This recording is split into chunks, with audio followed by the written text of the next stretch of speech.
Hey there, welcome to Broderos. Tonight, we've got hours of chilling horror stories combined with soothing rain sounds to help you relax and sleep. Before you drift off, leave a comment below and let us know where you're listening from and what time it is. And don't forget to hit that like button and subscribe right away. If you end up not enjoying it, you can always take it back later. Get cozy and let the fear take over.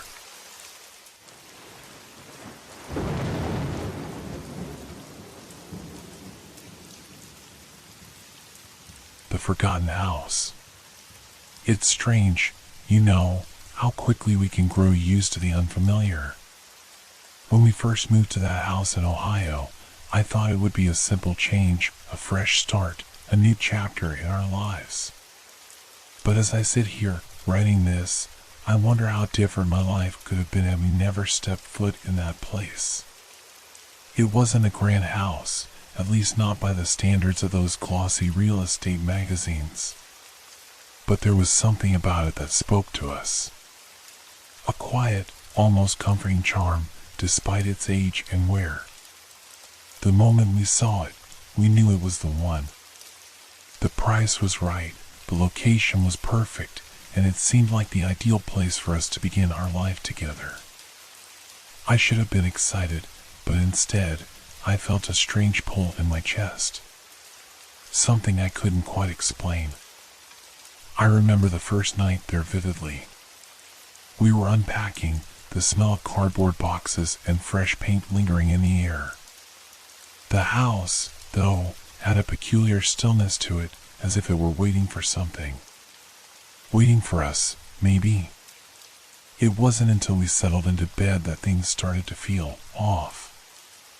At first, I thought it was just the house settling. The creaks and groans of an old place. But as the hours passed, I began to notice something more unsettling. A soft sound, almost like a whisper, coming from somewhere below us. I tried to ignore it, convinced it was just the wind or the house settling. But the whispers continued, faint but distinct. And every time I heard them, my heart would race, a chill creeping down my spine. They sounded like words. Too soft to make out, but there. Constant. Persistent. Maybe it's just the pipes, I suggested to Emily, my wife. She shrugged, not convinced, but we both tried to dismiss it. Yet, the sound didn't stop. As the night wore on, the whispers grew louder. I could hear them more clearly now, as if someone was standing just beneath us, speaking directly into the floorboards. Desperate. Pleading. I couldn't make out the words, but the tone was unmistakable. It was a cry for help. A voice calling from the depths of the house, and it was coming from the basement. I told Emily I'd check it out in the morning. I didn't want to alarm her. But as I lay there in the dark, I couldn't shake the feeling that we weren't alone. The house felt too alive, if that made sense. The air was thick, heavy with something I couldn't identify. And the whispers? They didn't stop. Not even for a second. I knew I couldn't ignore it forever. Something was wrong, and I was beginning to feel that I was part of something far bigger than myself. Something older than the house. The night dragged on in silence, but not the peaceful kind. It was the kind of quiet that made your skin crawl, that stretched out time in ways I didn't think were possible. The whispers kept going, sometimes louder, sometimes softer, like the voice was moving through the walls. I tried to reason with myself, maybe it was the wind again, or an animal in the walls. But it didn't sound like either of those things. It sounded human. I turned to Emily, hoping she'd heard it too, hoping I wasn't going crazy. She was already awake, her eyes wide and her body frozen under the covers. "Do you hear that?" I asked, my voice barely a whisper, as if speaking too loudly might make it worse. She nodded, her eyes darting to the ceiling as if she could see where the sound was coming from. It's coming from downstairs, from the basement. I didn't want to go down there. I wanted to ignore it, pretend it was just some quirk of the house. But I couldn't. The more we heard it, the more my heart pounded. I could feel the weight of the house, the heaviness of it pressing down on us. It was as if the house itself was alive, and it didn't want us here. Emily and I lay there in the dark, barely breathing, listening to the sound. I don't know how long we stayed like that. Hours, maybe. But eventually, something shifted. The whispers grew clearer, as if the voice was no longer just calling out from the basement, but directly into the room. It was then that I heard something I couldn't ignore, an almost imperceptible shift in the tone of the whispers. They weren't just words anymore. They were names. My name. I froze. The air in the room suddenly turned colder, like someone had opened a window in the dead of winter. It was as if the walls themselves had started to breathe, and in that moment, I was certain that whatever was speaking to us wasn't just some random sound. It was waiting. Dylan, the voice whispered again, softer this time, almost a sigh. It sent a shiver down my spine. Help me. I didn't know what to do. My first instinct was to get up and run, but my feet felt glued to the floor, my chest tight with fear. I looked over at Emily, and her face was pale, her eyes wide with terror. I don't want to hear this anymore, she whispered, her voice trembling. We need to leave. I wanted to agree with her.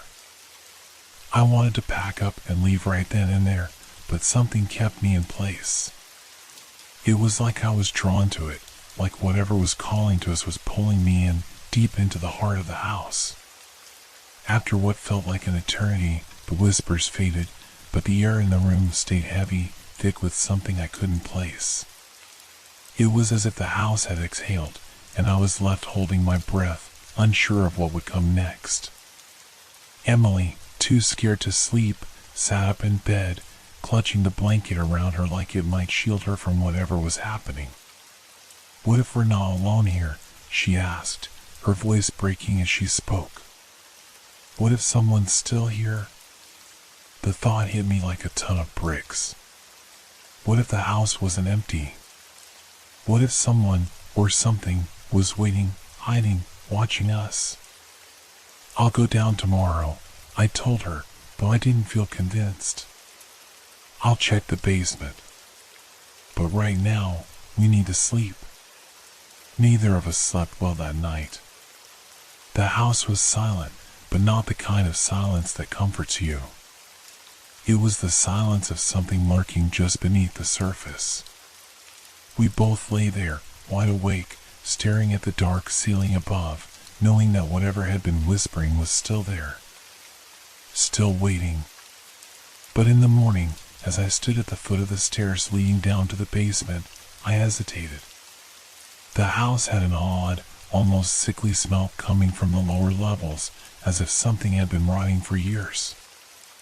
I could almost feel the weight of whatever had been left behind in the dark. I turned to Emily, who stood behind me. Her face was pale, and her lips trembled. Are you sure? She asked quietly, her voice barely above a whisper. I wanted to say no. I wanted to walk away and never look back. But the whispers from the night before played over and over in my mind like a broken record. The voice, it wanted something. It needed something. I'll be fine, I told her, though I wasn't sure I believed it. And with that, I stepped down into the basement. The basement stairs creaked under my weight as I descended into the darkness, the air growing colder with each step I took. The smell down here was thick, musty, stale, and something else I couldn't quite identify, like damp earth mixed with something decayed. I could feel the walls pressing in around me, suffocating, as if the house were trying to trap me in its depths. I reached the bottom of the stairs and fumbled for the light switch, my hand shaking as I groped along the wall. When the light flickered on, it revealed a small, cluttered basement. Old furniture covered in dusty sheets, wooden crates stacked in one corner, and a large, rusted furnace that hummed low and steady. But what caught my attention was the door at the far end of the room. It was partially ajar, the faintest sliver of darkness beyond it. I hadn't noticed it before, but now that I did, I couldn't look away. It was as if the door was calling me, just as the whispers had been. There was something in there. Something waiting. I hesitated. My feet felt heavy, reluctant to move. My mind raced with every possible explanation, every reason to turn around and go back upstairs to Emily. But something, some pull, some magnetic force, kept me rooted in place. I had to know. I had to see what was behind that door. I walked toward it slowly, my breath shallow, my heartbeat thudding in my chest like a drum. As I reached the door, my hand brushed the cold wood, and I froze, the hairs on the back of my neck standing up. There was a deep, unsettling stillness in the air now, as if the house itself was holding its breath, waiting for something to happen. The whispers from the night before returned, but this time they were louder, more distinct. They echoed from within the room behind the door, each word more urgent than the last. "Dylan, help me." I pushed the door open. The room beyond was dark, save for a faint sliver of light coming from a small, grimy window near the ceiling. It was too dark to see much, but there was something in the center of the room, a shape, a shadow, that made my skin crawl. I stepped inside, the floor creaking beneath my weight. My flashlight beam danced over the room, revealing a faded wooden chair in the middle of the floor. Strapped to the chair was a tattered, old blanket, and under it, a patch of something wet. Something that glistened in the weak light. I felt a rush of nausea. My stomach turned, and I instinctively took a step back, but my eyes stayed locked on that blanket. It was almost as if I couldn't look away. There was something underneath it, something that felt wrong. The whispers, the voice, it was coming from this room now. It was as though the voice had been waiting for me, coaxing me forward, drawing me in with a promise. "Help me," it repeated, more desperate now, the words dragging with a painful rasp. I walked closer, the air growing colder the nearer I got to the chair. The smell was worse now, stronger, like something rotten. My flashlight flickered, and I had to shake it to get it working again, casting long, trembling shadows against the walls. Then, my light caught something on the floor beside the chair, something small and round. A glass vial, cracked and stained with dark marks. It looked like it had been there for years, forgotten, lost.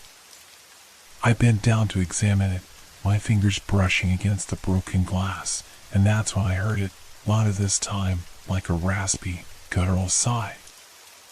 I straightened up quickly, my breath catching in my throat.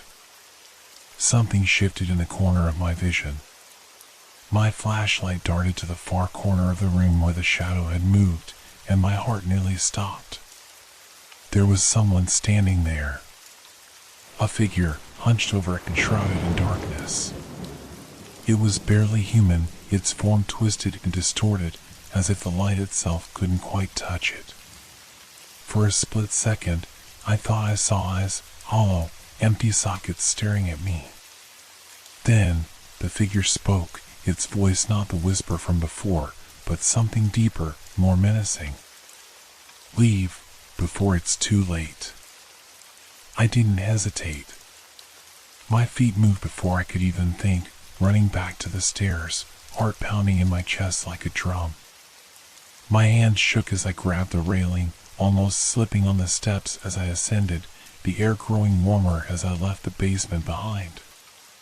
When I reached the top, I slammed the door shut behind me, my breathing ragged and uneven. I turned around, desperate to see Emily, to tell her what I'd found, or rather, what I hadn't found. But the moment I looked at her, I froze. She was standing in the living room, staring at me with wide, unblinking eyes, as if she had been waiting for me the entire time.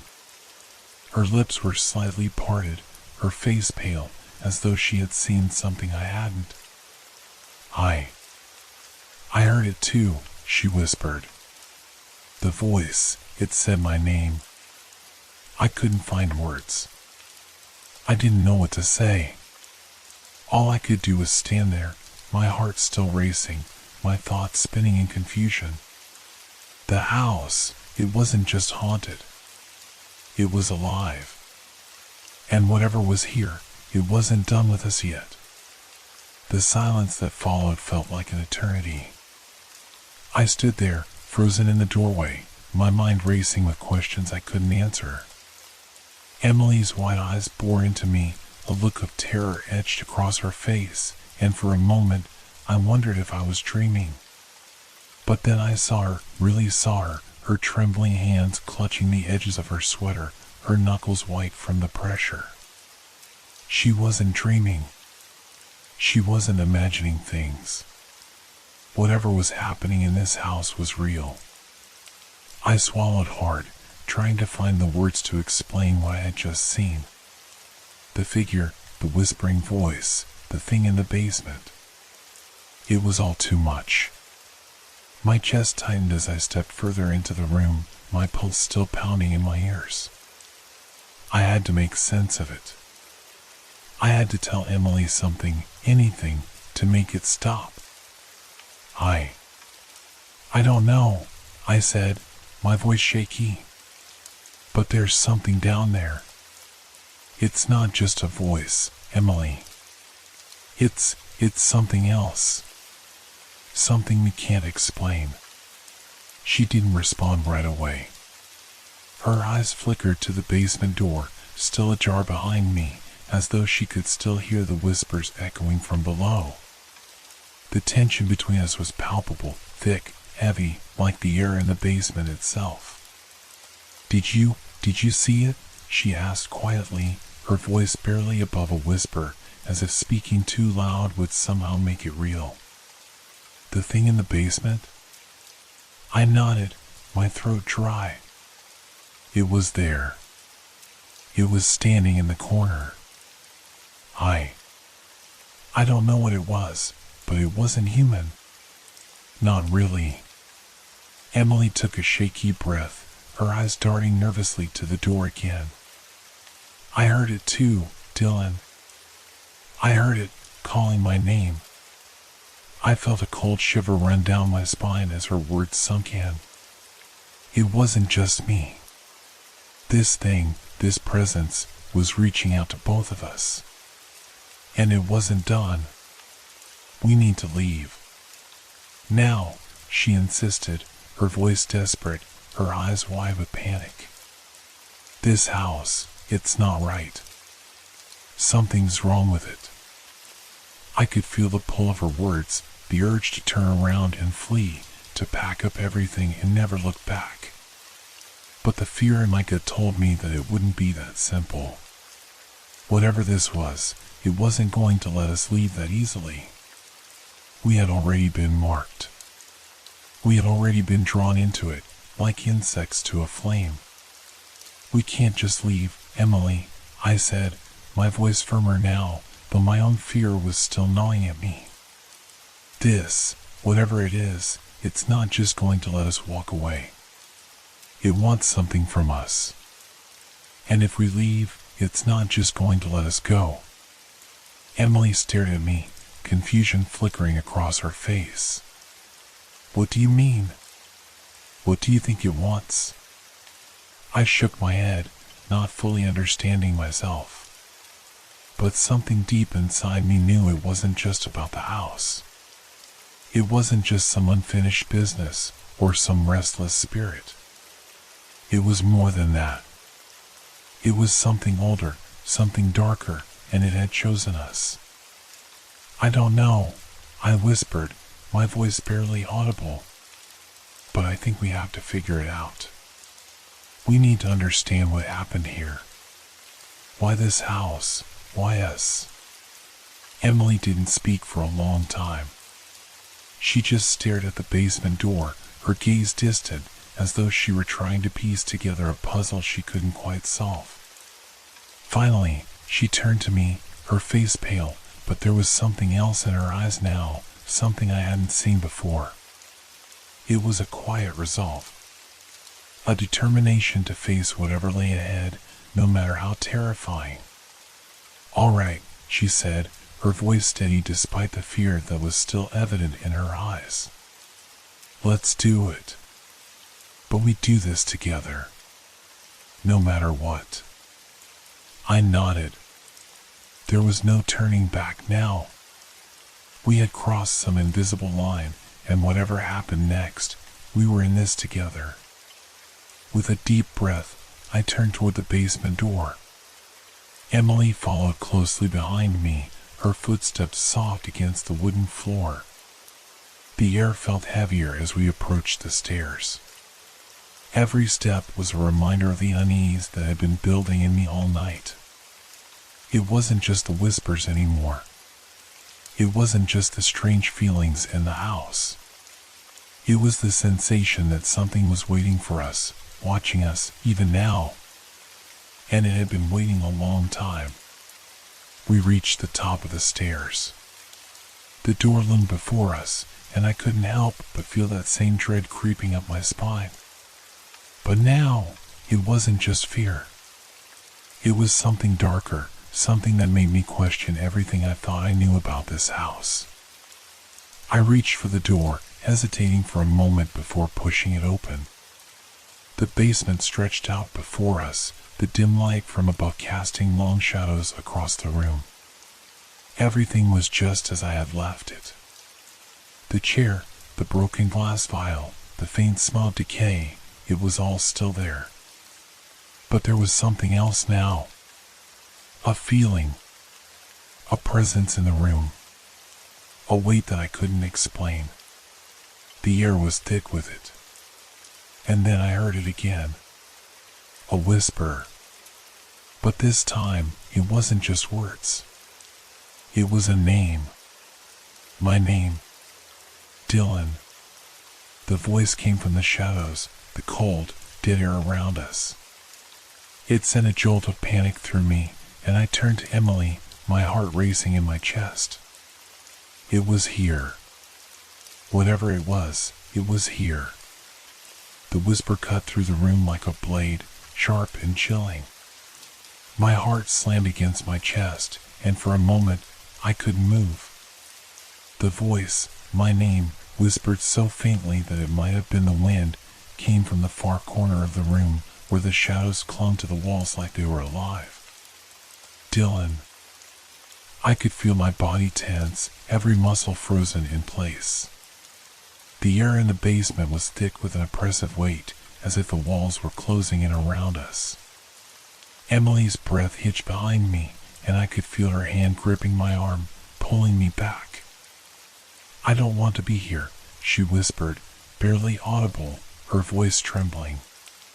"Please, let's just leave." I wanted to, more than anything. I wanted to run back up those stairs and never look back. But something inside me, the same pull I had felt when I'd first set foot in this house, kept me rooted to the spot. Whatever was calling to me, whatever was waiting here, I couldn't ignore it. The whisper came again, clearer this time, but it wasn't just my name anymore. It was more like a plea. "Help me, please." The voice was weak, fragile, as though it was struggling to be heard from deep within the shadows. It was almost human, but there was something wrong about it. The way it rasped, the way it lingered in the air, it wasn't right. It wasn't natural. I glanced over at Emily. Her face was pale, her eyes wide with terror, but she didn't say anything. She just stared into the room, her breathing shallow and fast, as though she was afraid to make a sound. I knew she felt it too, the same creeping sense of wrongness, the same certainty that something was watching us. "Do you hear it?" I asked, my voice hoarse, barely able to form the words. Emily nodded, her lip trembling. "I hear it. It's coming from over there." She pointed toward the far corner, where the shadows seemed to stretch unnaturally long. I followed her gaze, my flashlight trembling in my hand. The shadows there were darker, thicker, almost alive. And in the center of it all, something moved, just a slight shift, but enough to make my blood run cold. I took a slow, hesitant step forward, the wooden floor creaking under my weight.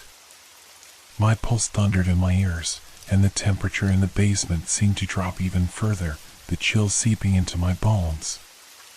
"Please, don't," Emily whispered, her voice cracking. But I couldn't stop. It was like something was pulling me toward it, urging me to see what was hidden in the shadows. As I stepped closer, the shadows seemed to stretch and distort, warping in ways that didn't make sense. And then I saw it. A figure, hunched over, its form almost blending with the darkness, like a creature trying to remain unseen. Its skin was pale, almost translucent, and its eyes, when they caught the light, were wide and empty, black as coal. I staggered back, my breath catching in my throat. The thing didn't move at first, just stared at me with those hollow eyes, as if it was waiting for me to do something. And then, slowly, it raised a hand, thin, skeletal fingers curling toward me in a silent invitation. I wanted to scream. I wanted to run. But my feet felt like they were glued to the floor, as if the very air in the room had solidified into something that held me in place. "Dylan, please." The voice came again, so close now, like it was right beside me, whispering in my ear. The cold of it seemed to seep into my skin, numbing me from the inside out. I snapped my head to the side, trying to find Emily, but she was gone. My heart skipped a beat as I realized that she wasn't standing behind me anymore. The room felt impossibly quiet now, too quiet, and the darkness seemed to press in from all sides. "Emily?" I called, my voice trembling. "Emily." But there was no answer.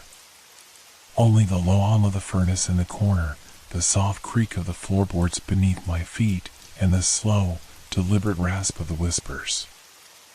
I turned back to the figure, my body shaking. It hadn't moved, not yet, but its eyes, those empty, endless black eyes, were fixed on me. I could feel it. I could feel it watching, waiting for me to make my next move. And then, just as I thought I might lose control of my own mind, the voice came again, but this time it was different. The words were clearer, more urgent. "Help me, before it's too late." I didn't know what it meant. I didn't understand why it was speaking to me, why it was calling me. But I knew one thing for sure, whatever this thing was, it wasn't going to stop until it got what it wanted. I turned, desperate now, and searched for the basement door. It was only a few feet away, but it felt like miles. My legs trembled as I took another step, and then another, my eyes never leaving the figure in the corner. It was still standing there, watching, waiting. I reached for the door handle, my hand shaking uncontrollably as I gripped it. Just as I was about to pull it open, a loud crash echoed through the basement, a sound so jarring, so sudden, that it made my blood run cold. The door slammed shut with a deafening bang. I spun around, my heart hammering in my chest. The room had changed. The shadows had grown thicker, darker, and the temperature had plummeted to an almost unbearable cold. And then, the whispers came again, louder now, all around me. "Dylan, help me, please." I was trapped. I stumbled back, my hands still gripping the cold, unyielding door handle, my breath coming in short, panicked gasps. The basement had changed, completely, utterly changed. The walls seemed to close in, and the shadows stretched further, creeping along the floor like tendrils, as though the very darkness itself was alive, and it was now alive in here. The whispers continued to swirl around me, rising in volume with every passing second, an incoherent chorus that filled the room. They weren't just coming from one direction anymore, they were everywhere. The space felt suffocating, like the walls were closing in on me, and the shadows were crawling closer, inching toward me with slow, deliberate movements. "Dylan, help me." The voice was louder now, no longer distant, no longer just a whisper. It was right next to me, in my ear, its breath hot and foul against my skin. I spun around, desperate to find the source, but all I saw was the oppressive darkness, thick and suffocating. The figure, the one I had seen earlier in the corner, was gone. The space it had occupied was empty, but I felt its presence. It was still here, still watching, still waiting. It had never left. My heart hammered painfully in my chest, my pulse deafening in my ears. My body trembled with fear, but I couldn't let it paralyze me. I had to get out. I had to escape. But as I turned back toward the door, I saw something that made my blood freeze in my veins. The door handle, the one I had been holding just moments before, was no longer where it had been. The door was now sealed shut, the wood warped and swollen, the handle no longer visible, as though it had been erased from existence. I tugged at the door frantically, my fingers scraping against the rough wood. No matter how hard I pulled, no matter how hard I pushed, the door wouldn't budge. It felt like something was holding it shut from the other side, like some unseen force was preventing me from escaping. I slammed my shoulder against the door, trying to break it open, but it held firm, as if mocking my every effort. The air was growing colder by the second, and the whispers around me were becoming more insistent, more frantic. "Dylan, please, help me." I could barely stand the sound of it anymore, the way it echoed through the basement, filling my head, drowning me in its desperation. And then, in the middle of the cacophony, another sound joined in, a scraping noise, slow and deliberate, like something heavy dragging across the floor. I froze, my eyes darting to the source of the noise, my stomach lurching with dread. In the far corner of the basement, where the shadows had been thickest, I saw it. The figure. It was moving now. The figure wasn't just standing there anymore. It was crawling, dragging itself toward me on its hands and knees, its body jerking unnaturally with every movement. Its skin, if you could even call it that, was pale and mottled, stretched thin over bones that jutted out at angles. Its eyes were wide, unblinking, two black pits that seemed to pull at me, pulling me deeper into the darkness. My breath caught in my throat. I couldn't tear my gaze away from those eyes. They were like black holes, and I could feel myself being drawn into them, pulled toward it, no matter how much I tried to resist. The thing stopped just a few feet away from me, its head tilting to the side in a way that made my stomach churn. Its mouth opened, but no sound came out at first. For a moment, there was only silence, the kind of silence that fills a room with dread, a silence that suffocates you, wraps itself around your chest and squeezes. And then, in a voice that was no longer a whisper but a shriek, it screamed at me. "Help me!" The force of the scream hit me like a physical blow, knocking the breath out of me. I staggered back, my hands flailing in front of me as if trying to push the sound away, trying to block it from my mind. But it was no use. The sound was inside me, echoing through my skull, vibrating in my very bones. I wanted to run, but my legs wouldn't move. I was paralyzed, rooted to the spot by the sheer force of it. And the thing, whatever it was still crawling toward me, dragging itself closer with a horrible, unnatural speed. Help me. It wasn't just a voice anymore. It was a feeling. A presence.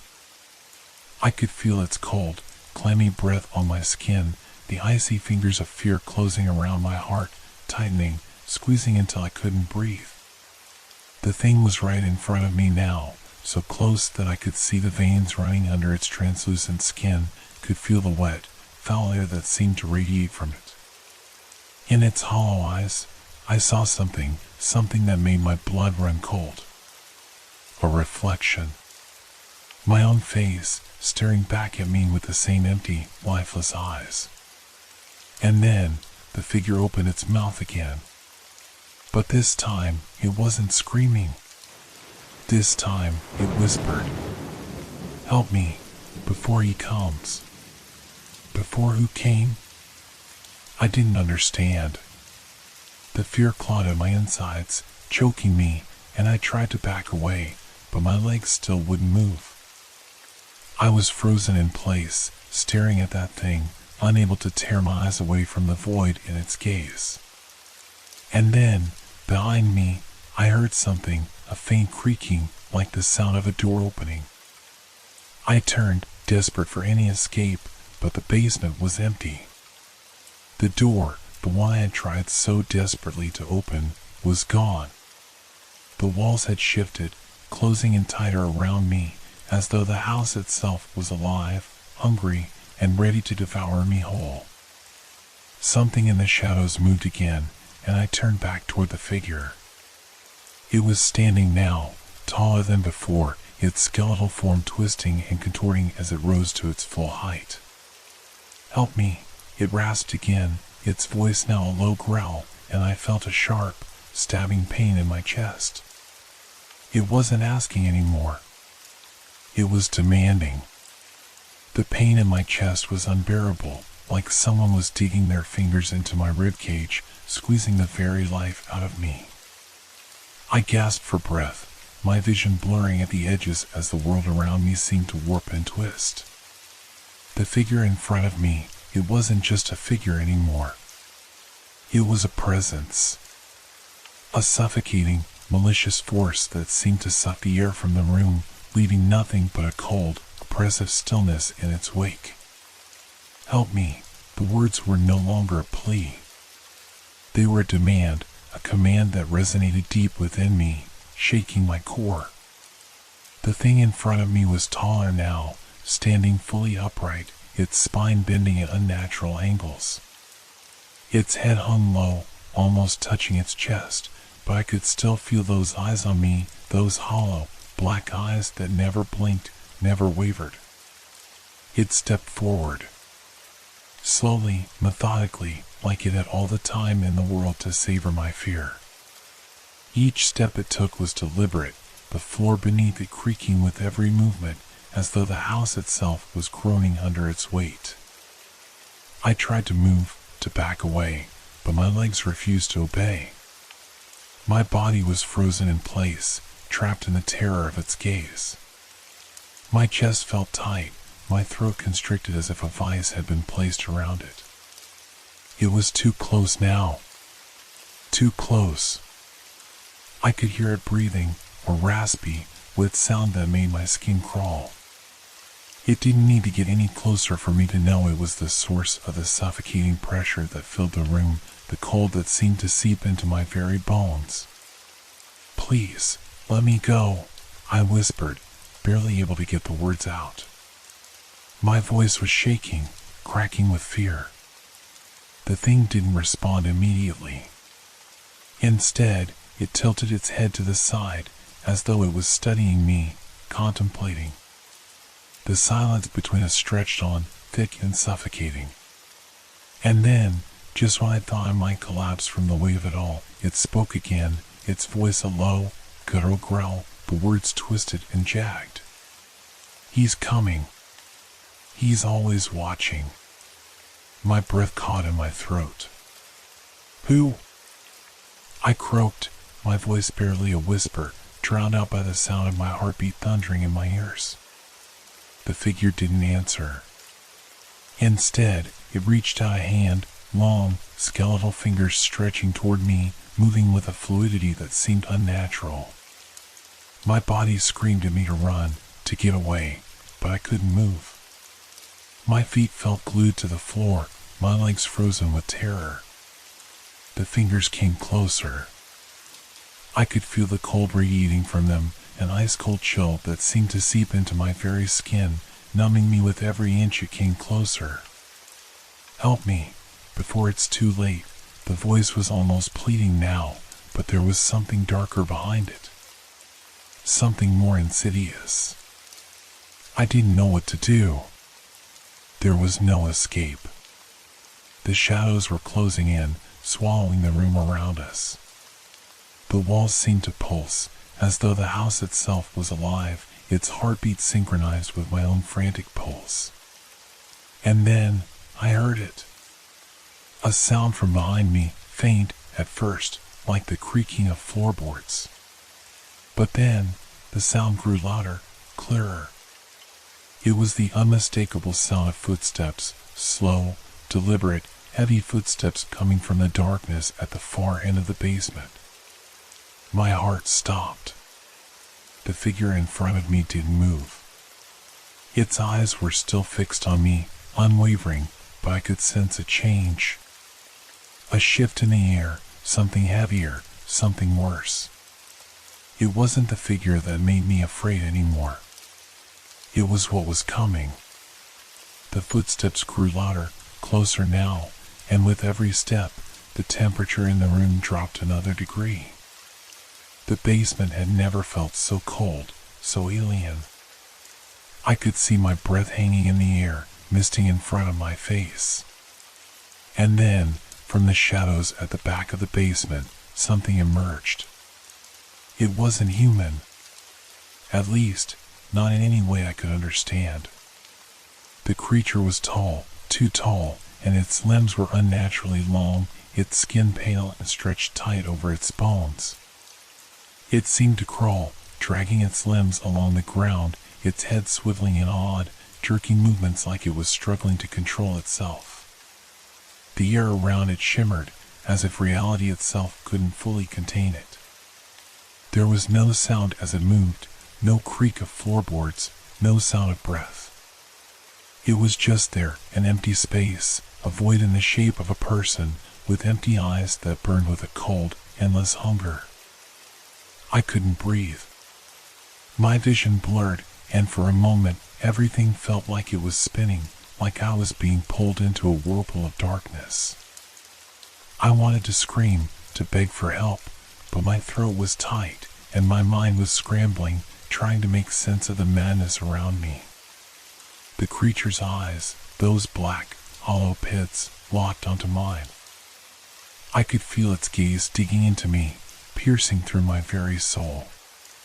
And then, without warning, it moved, faster than anything should have been able to move. Before I could react, it was right in front of me, its cold, skeletal hand reaching for my throat. Its fingers were like ice, freezing my skin as they wrapped around my neck. I couldn't scream. I couldn't even move. The world had gone silent, as if it had all stopped, just for a moment, to allow this thing to feast on my fear. The whisper came again, but this time it wasn't just in my ears. It was inside my head, louder than ever, echoing through my skull like 1,000 voices all speaking at once. Help me, before he takes you too. And then the world went dark. I woke up gasping for air, my lungs burning as if I had been suffocating for hours.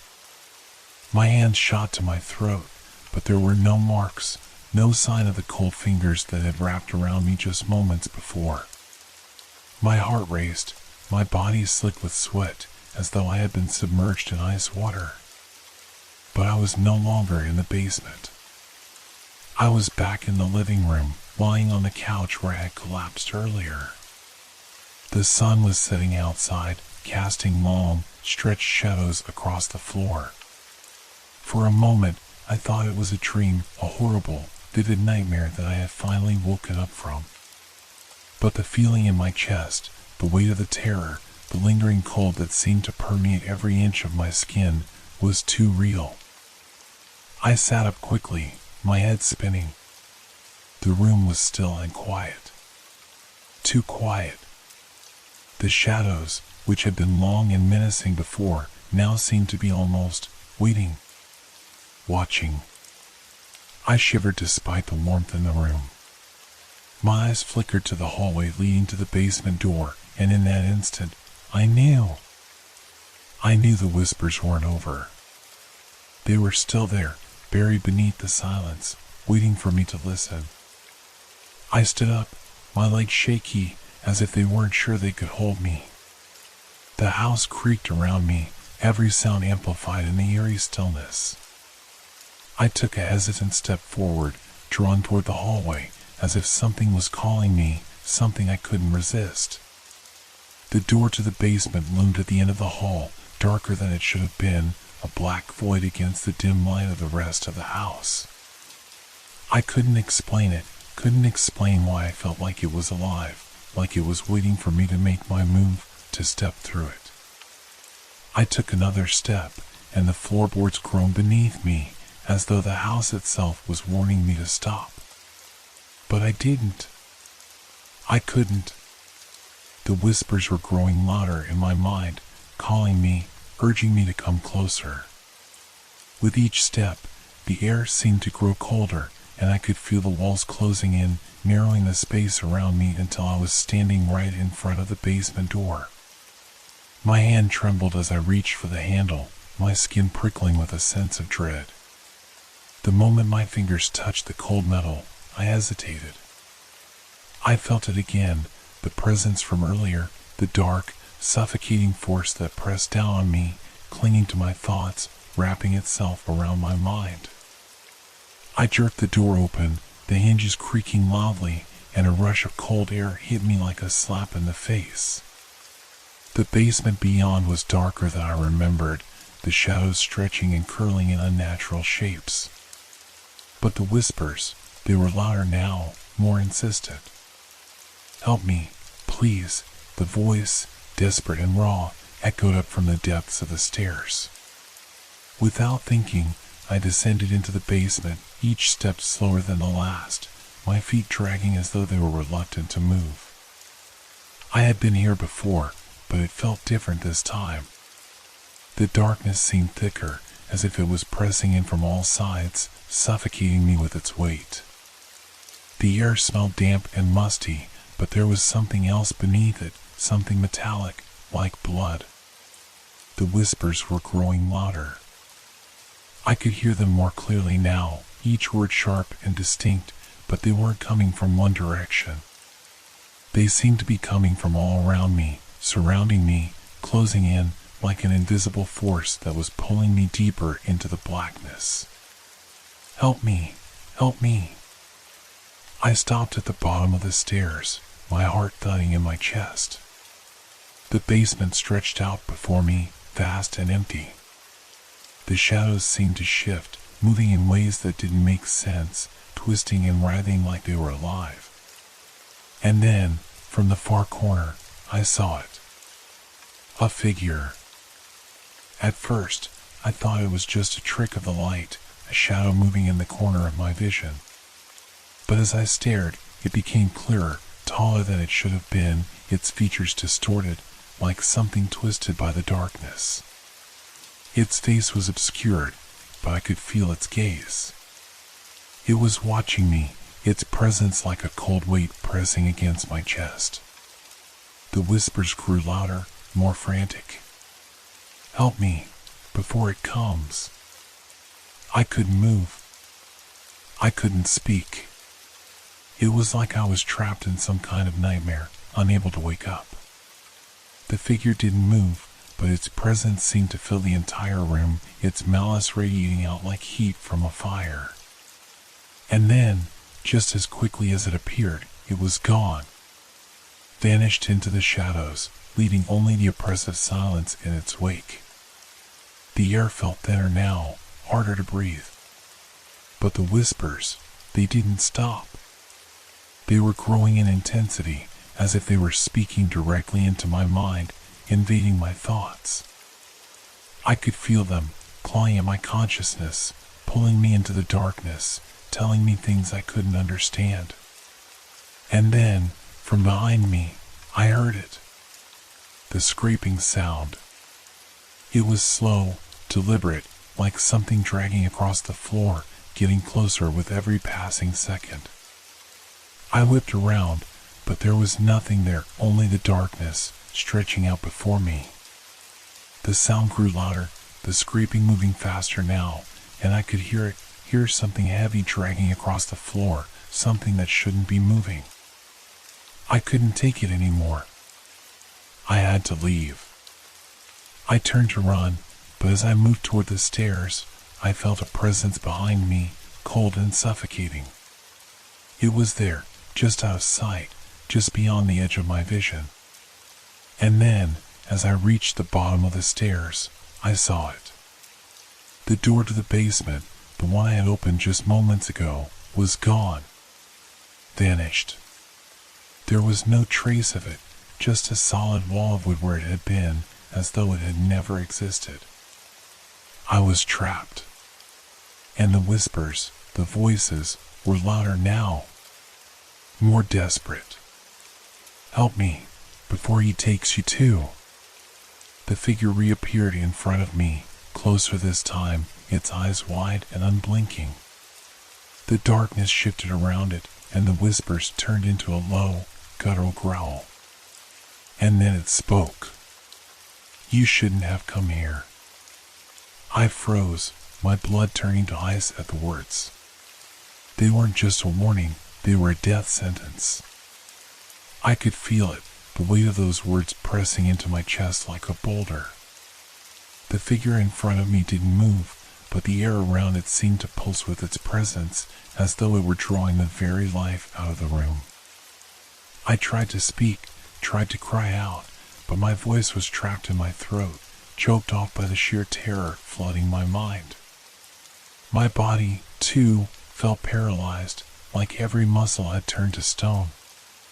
All I could do was stare at the thing that stood before me, too tall, too thin, its limbs unnaturally long, stretching and bending in ways that made my stomach turn. It stepped closer, each movement slow, deliberate, like a predator savoring the approach of its prey. I felt the air grow colder, the temperature dropping by the second, until I was shivering uncontrollably. The shadows around the room deepened, swirling together like a dark storm cloud, closing in on me from all sides. I wanted to run, to get out of this nightmare, but my feet wouldn't move. I could hear the whispers again, louder now, filling my ears with a chorus of voices, pleading, screaming for help. But none of them sounded human, none of them sounded real. Help me, you have to help me, the voice whispered again, but it wasn't coming from the figure. It was coming from all around me, from within the very walls of the basement, as if the house itself were alive and hungry. I forced myself to take a step backward, but my legs were weak, like they could no longer hold me. The figure was still there, still watching me with its empty, black eyes that burned with a cold, unnatural fire. I could feel its gaze on me, crawling over my skin like 1,000 tiny insects, each one feeding off my fear. And then, from the corner of my eye, I saw it. The door, the one that had disappeared moments ago, was back. But it wasn't the same door. This one was darker, more warped, like it had been there for centuries. Its edges were jagged, as though it had been ripped open by something powerful, something violent. The wood was rotting, decayed, the hinges rusted and creaking as if they hadn't been touched in ages. I didn't understand. How had it come back? How could this be real? The figure didn't respond, but I could feel the pressure building, like a storm cloud ready to burst. It was waiting for me to make my move, to open the door. And then it spoke again. You can't escape. Its voice was colder now, deeper, as though it came from somewhere beyond this world, beyond time, beyond space. The sound seemed to vibrate in my skull, rattling my brain as if it were trying to claw its way inside. I couldn't take it anymore. I had to get out of here. I had to escape. With every ounce of willpower I had left, I forced my legs to move. My feet dragged across the cold floor, scraping against the rough surface, my breath coming in ragged gasps as I stumbled toward the door. I didn't look back. I couldn't look back. I didn't want to know if the figure was still there, if it was following me, watching me. But as I reached the door, I felt it, a cold hand, brushing against the back of my neck, sending a wave of ice through my veins. I turned the knob, but the door didn't open. The metal was cold and slick beneath my fingers, like it had been covered in frost. I twisted the knob harder, desperation flooding my veins, but it wouldn't budge. I was trapped. And the whispers, they were growing louder, closer. They were all around me now, inside my head, clawing at my sanity. Help me before he comes.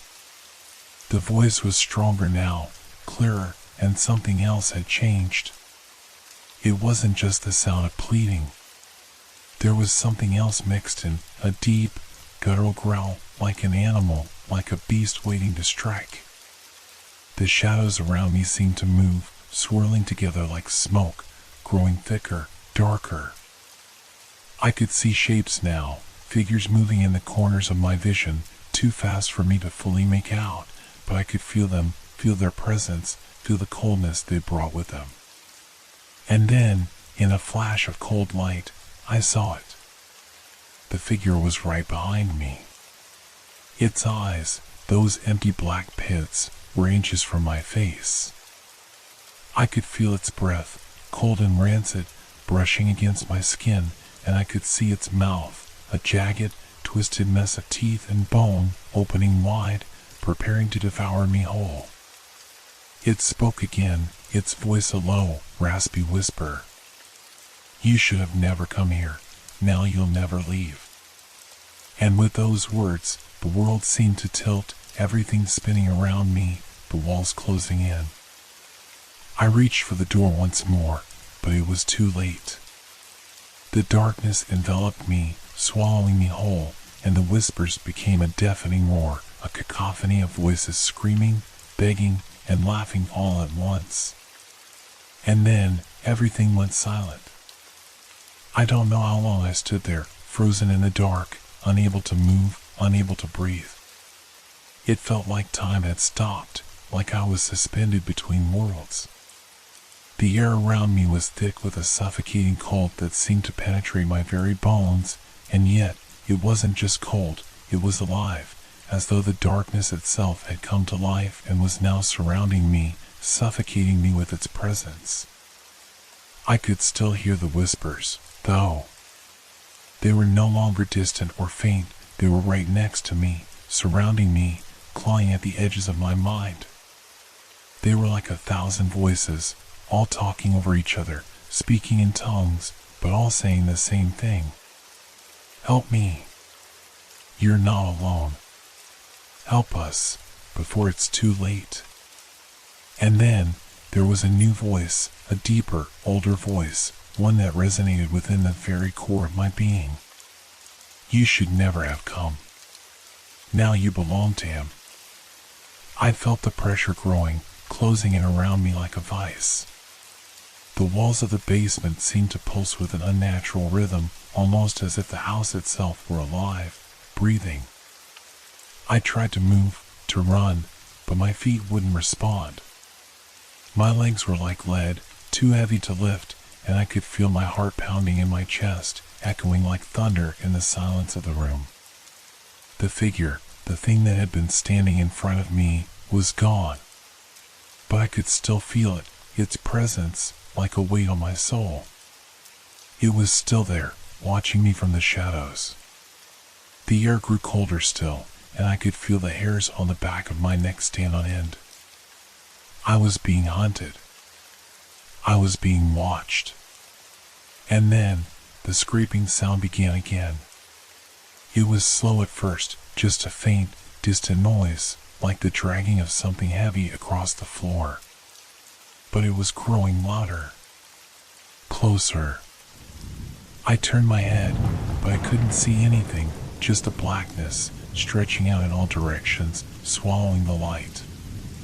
The noise was getting louder now, closer, as though whatever it was right behind me. I felt the cold fingers of fear crawl up my spine, freezing me in place. I tried to shout, to scream, but no sound came out. My throat was dry, parched, like I hadn't spoken in days. I could feel the pressure in my chest growing, the weight of whatever was behind me pressing down, suffocating me. And then I heard it. A low, guttural laugh. It was like nothing human. A noise so dark and primal that it felt like the very walls of the basement had crumbled under its weight. The sound filled the space around me, reverberating off the walls, surrounding me until I couldn't tell where it was coming from. I spun around, my breath coming in shallow gasps, and for the first time, I saw it.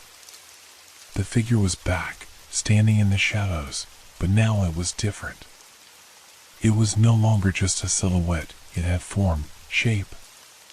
Its face was still obscured, but I could feel its eyes on me, burning with an intensity that made my stomach turn. Its body was stretched, elongated, almost otherworldly, as though it didn't belong in this world at all. Its limbs were too long, its fingers too thin, reaching out like tendrils toward me. I wanted to run, to escape, but my body wouldn't obey. I was trapped. The figure stepped closer, moving with a slow, unnatural grace, as if it were enjoying my fear. With each step it took, the air around me grew colder, and the floor beneath me seemed to shift, like it was alive, moving, breathing. "You cannot leave," the voice came from its mouth, but it wasn't its voice. It was something else, something that twisted and echoed, as if the very air around me were speaking. "You belong here now. Forever." The figure reached out, its hand, no, its claw, coming toward me with horrifying speed. I tried to move, tried to scream, but my voice was caught in my throat. The claws scraped the air, their sharp tips glinting in the darkness, and then they touched me. I screamed, but the sound was muffled, swallowed by the overwhelming darkness. The pain was intense, unbearable, like 1,000 needles piercing my skin at once. I could feel the cold, the frost-like chill that seeped into my bones, spreading through my body like poison. My legs buckled beneath me, and I collapsed to the floor, gasping for breath, my vision swimming. The whispers had become screams now, voices echoing in my mind, and in the chaos of it all, I thought I saw it, the door. It was still there, the one that had disappeared earlier. It was back, standing in the far corner of the basement, bathed in an eerie, sickly light. I forced myself to my hands and knees, the pain in my chest unbearable, but I couldn't stop. I had to get out. I had to escape. I crawled toward the door, my breath ragged, my body shaking. The shadows behind me seemed to move, to shift, like they were following me. I could feel the figure closing in, its breath hot on my neck, but I didn't look back. I couldn't. I had to reach the door. My fingers grazed the cold metal of the handle, and for a moment, I thought I had made it. I thought I was safe. But then, something changed. The door moved.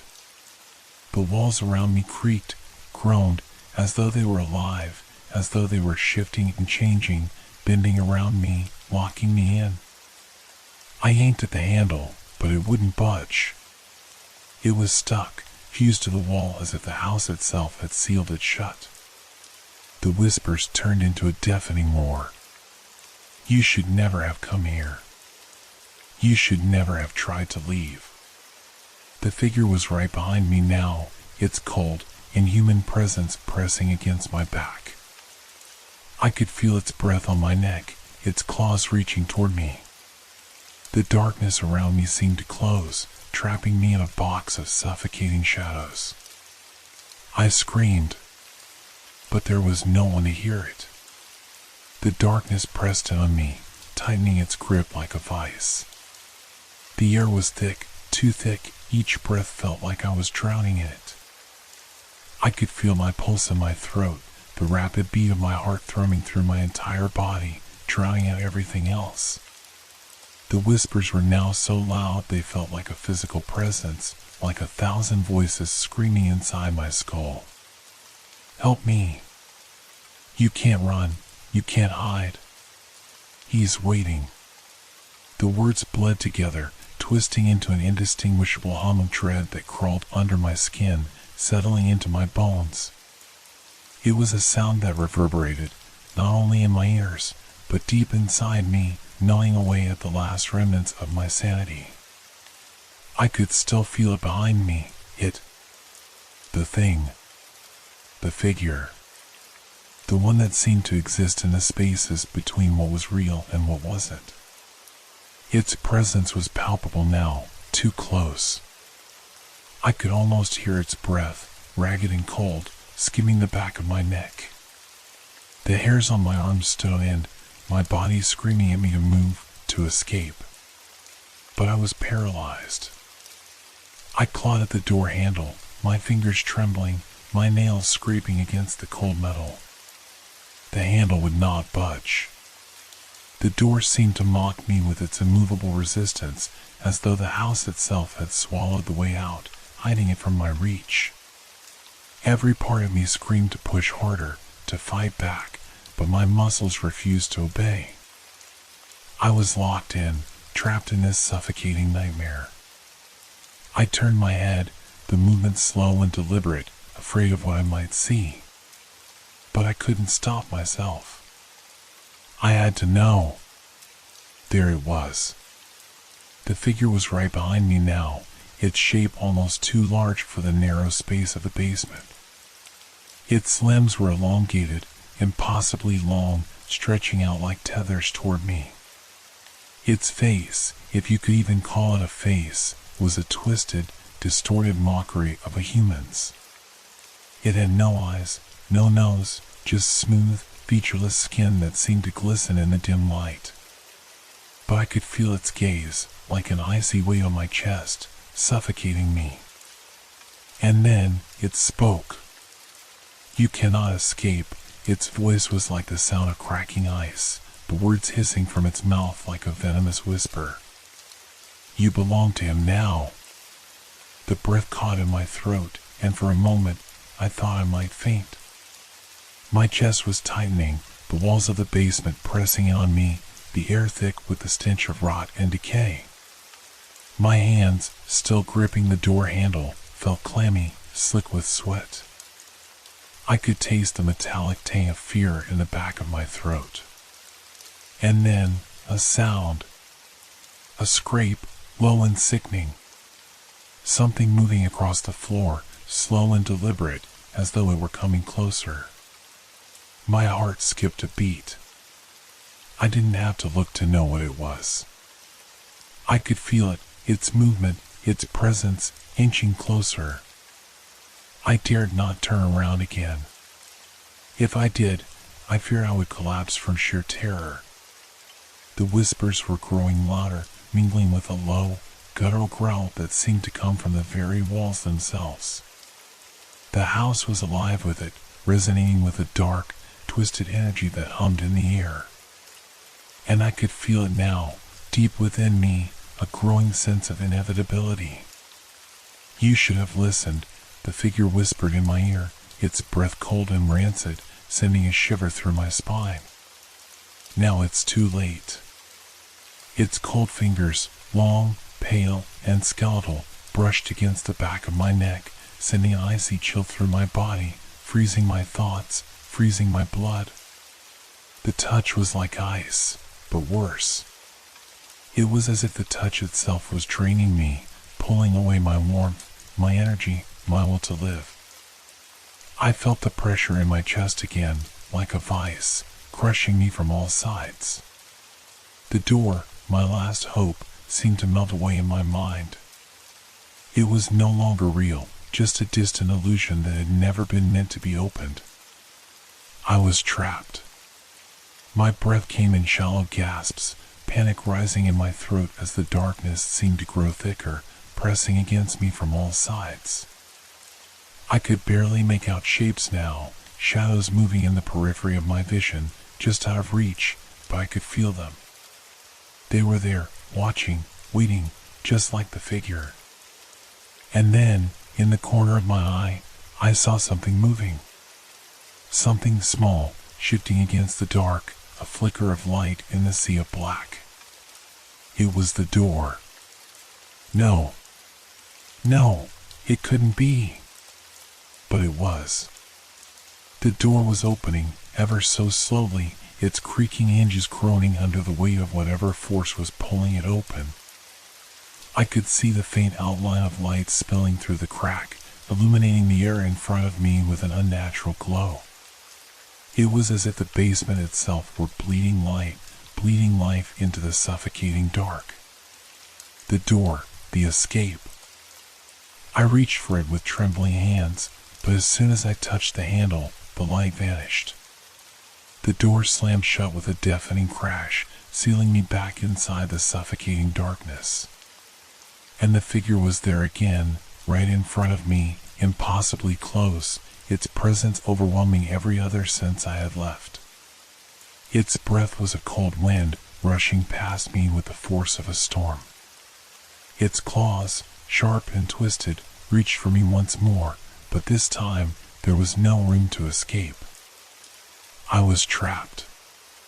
"You can't leave," it said again, its voice low, like a serpent's hiss. "You will never leave." I couldn't breathe. My chest was tight, my limbs frozen, and all I could do was feel the cold, feel the weight of its gaze, feel the shadows closing in around me, suffocating me. The whispers grew louder, melding together into a single, unified voice. "You're ours now." And in that moment, I understood. I was never meant to leave. I could feel it in my bones now, the inescapable truth. The house was alive, a beast with a hunger that had waited for far too long. Its walls closed in, the darkness squeezing tighter, wrapping around me like a shroud. My body trembled violently, but it wasn't just fear, it was something deeper, something primal, like the house itself was feeding off of my terror. The figure was closer now, its grotesque form towering above me.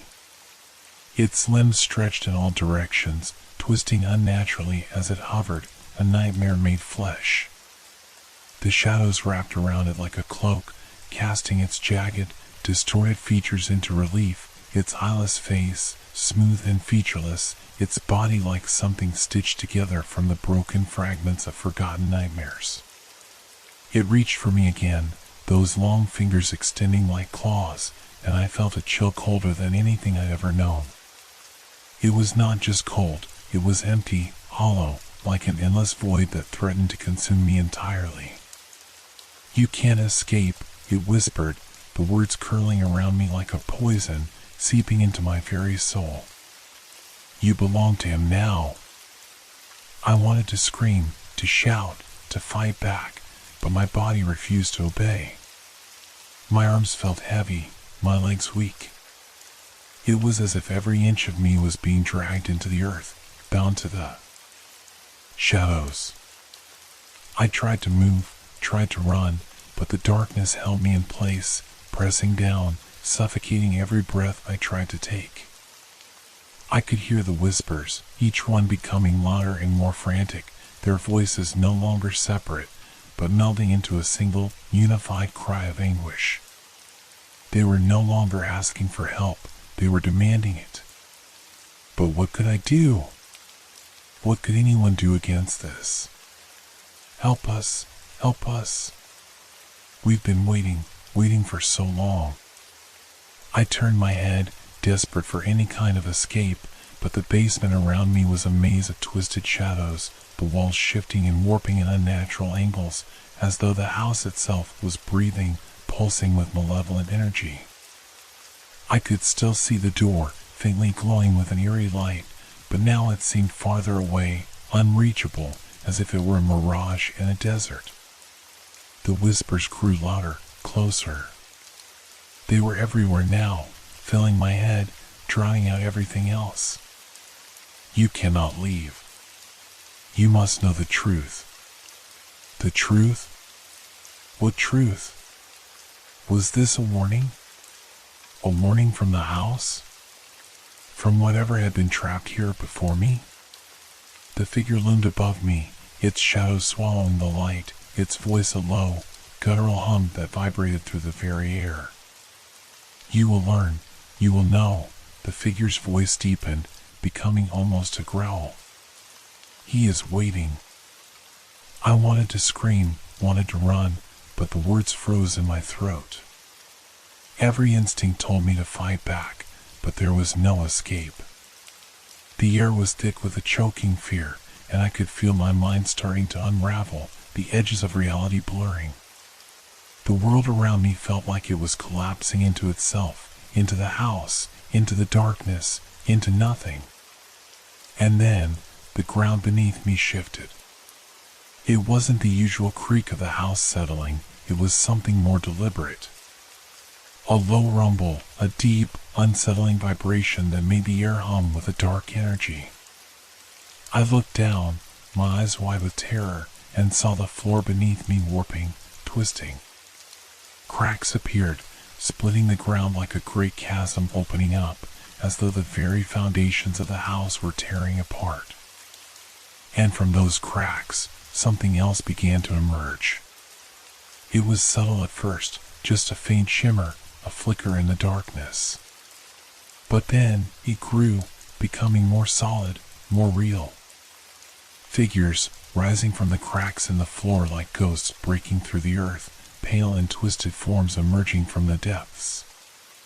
Their faces were distorted, their features twisted in agony, their bodies skeletal, as though they had been long forgotten, left to rot beneath the house. I could hear their voices now, whispers, not of despair, but of anger. He's here, one of them muttered, its voice hollow and cracked. He's come to take us. It's too late for him, another said, its voice thin and strained. He will never escape. My breath caught in my throat. The whispers were no longer distant. They were real, tangible, coming from the very floor beneath me, from the walls, from the air itself. I tried to back away, but my legs were like lead, my body refusing to move. I wanted to run, to escape, but the shadows pressed in from every direction, blocking every path. The figures, no, the souls, moved closer, their hollow eyes fixed on me, their skeletal hands reaching out, desperate, pleading, demanding. You're not alone, one of them hissed, its voice filled with malice. You will join us, join him. I felt a cold hand brush my shoulder, and I froze. It was as though ice had been poured into my veins. The figure, the one that had been looming above me, was gone, but I could still feel it, its presence, hovering around me like a predator circling its prey. I could hear its breath, faint but unmistakable, in my ear. You should never have come, the figure said again, its voice coming from everywhere at once. Now you belong to him. The room spun, and I staggered, my knees giving way beneath me. The floor was buckling beneath me, the cracks widening, the figures rising from the ground. The whispers were deafening now, their words 1,000 knives scraping across my mind. "It's too late to run," they chorused, their voices blending into a single unified scream that seemed to fill the air. I looked up, my vision swimming, and saw the door again, just a flicker of light in the distance. It seemed closer now, but I didn't know if I could reach it. My body was paralyzed, trapped between the horrors rising from the floor and the suffocating darkness pressing in from all sides. The light, the door, it felt like a dream, something I could never touch. The figure was there again, standing in the shadows, its eyeless face watching me, waiting. And then, the truth hit me, as if it had been waiting to break through all along. The house wasn't just haunted. It wasn't just possessed. The house was the thing. It was the one that had waited for me, the one that had been feeding on the terror of everyone who had stepped through its doors. And now it was my turn. The room around me trembled, as though the house itself was responding to my realization, to my desperate understanding of what it truly was. The walls groaned and shuddered as if they were alive, breathing, pulsing. A thick, suffocating heat filled the air, cloying and foul. Every breath I took tasted like the earth itself had been poisoned. The floor beneath my feet seemed to ripple like water, undulating in waves that made me dizzy, my vision blurring. I had never known terror like this. It wasn't just the figure, the thing that had been haunting me, it was everything. The house, the voices, the whispers, they were all part of the same unholy force. The house didn't just contain evil, it was evil. And it had set its sights on me. The floor shifted again, and I fell to my knees, the ground turning into a cold, slick surface that felt like it was swallowing me whole. Panic set in, my mind a jumbled mess of incoherent thoughts and fleeting images. I couldn't focus. I couldn't think. The figures rose higher, more of them now, stretching up from the cracks in the floor. Their faces were no longer mere distortions. They were the faces of people, real people who had once lived here, people who had vanished into the shadows of the house. Their bodies were gaunt, skin stretched thin over their bones, their mouths frozen in silent screams. One of them reached out to me, its skeletal hand a grotesque mockery of human form. Its fingers were too long, too thin, and they moved with unnatural speed, like the twisting limbs of a spider. I flinched, instinctively drawing back, but it was already too close. "You will never leave," it hissed, its voice a brittle rasp that sent shivers crawling across my skin. "He will keep you here, forever." The shadows around me seemed to deepen in response, swirling in violent, erratic movements, as if they too were alive.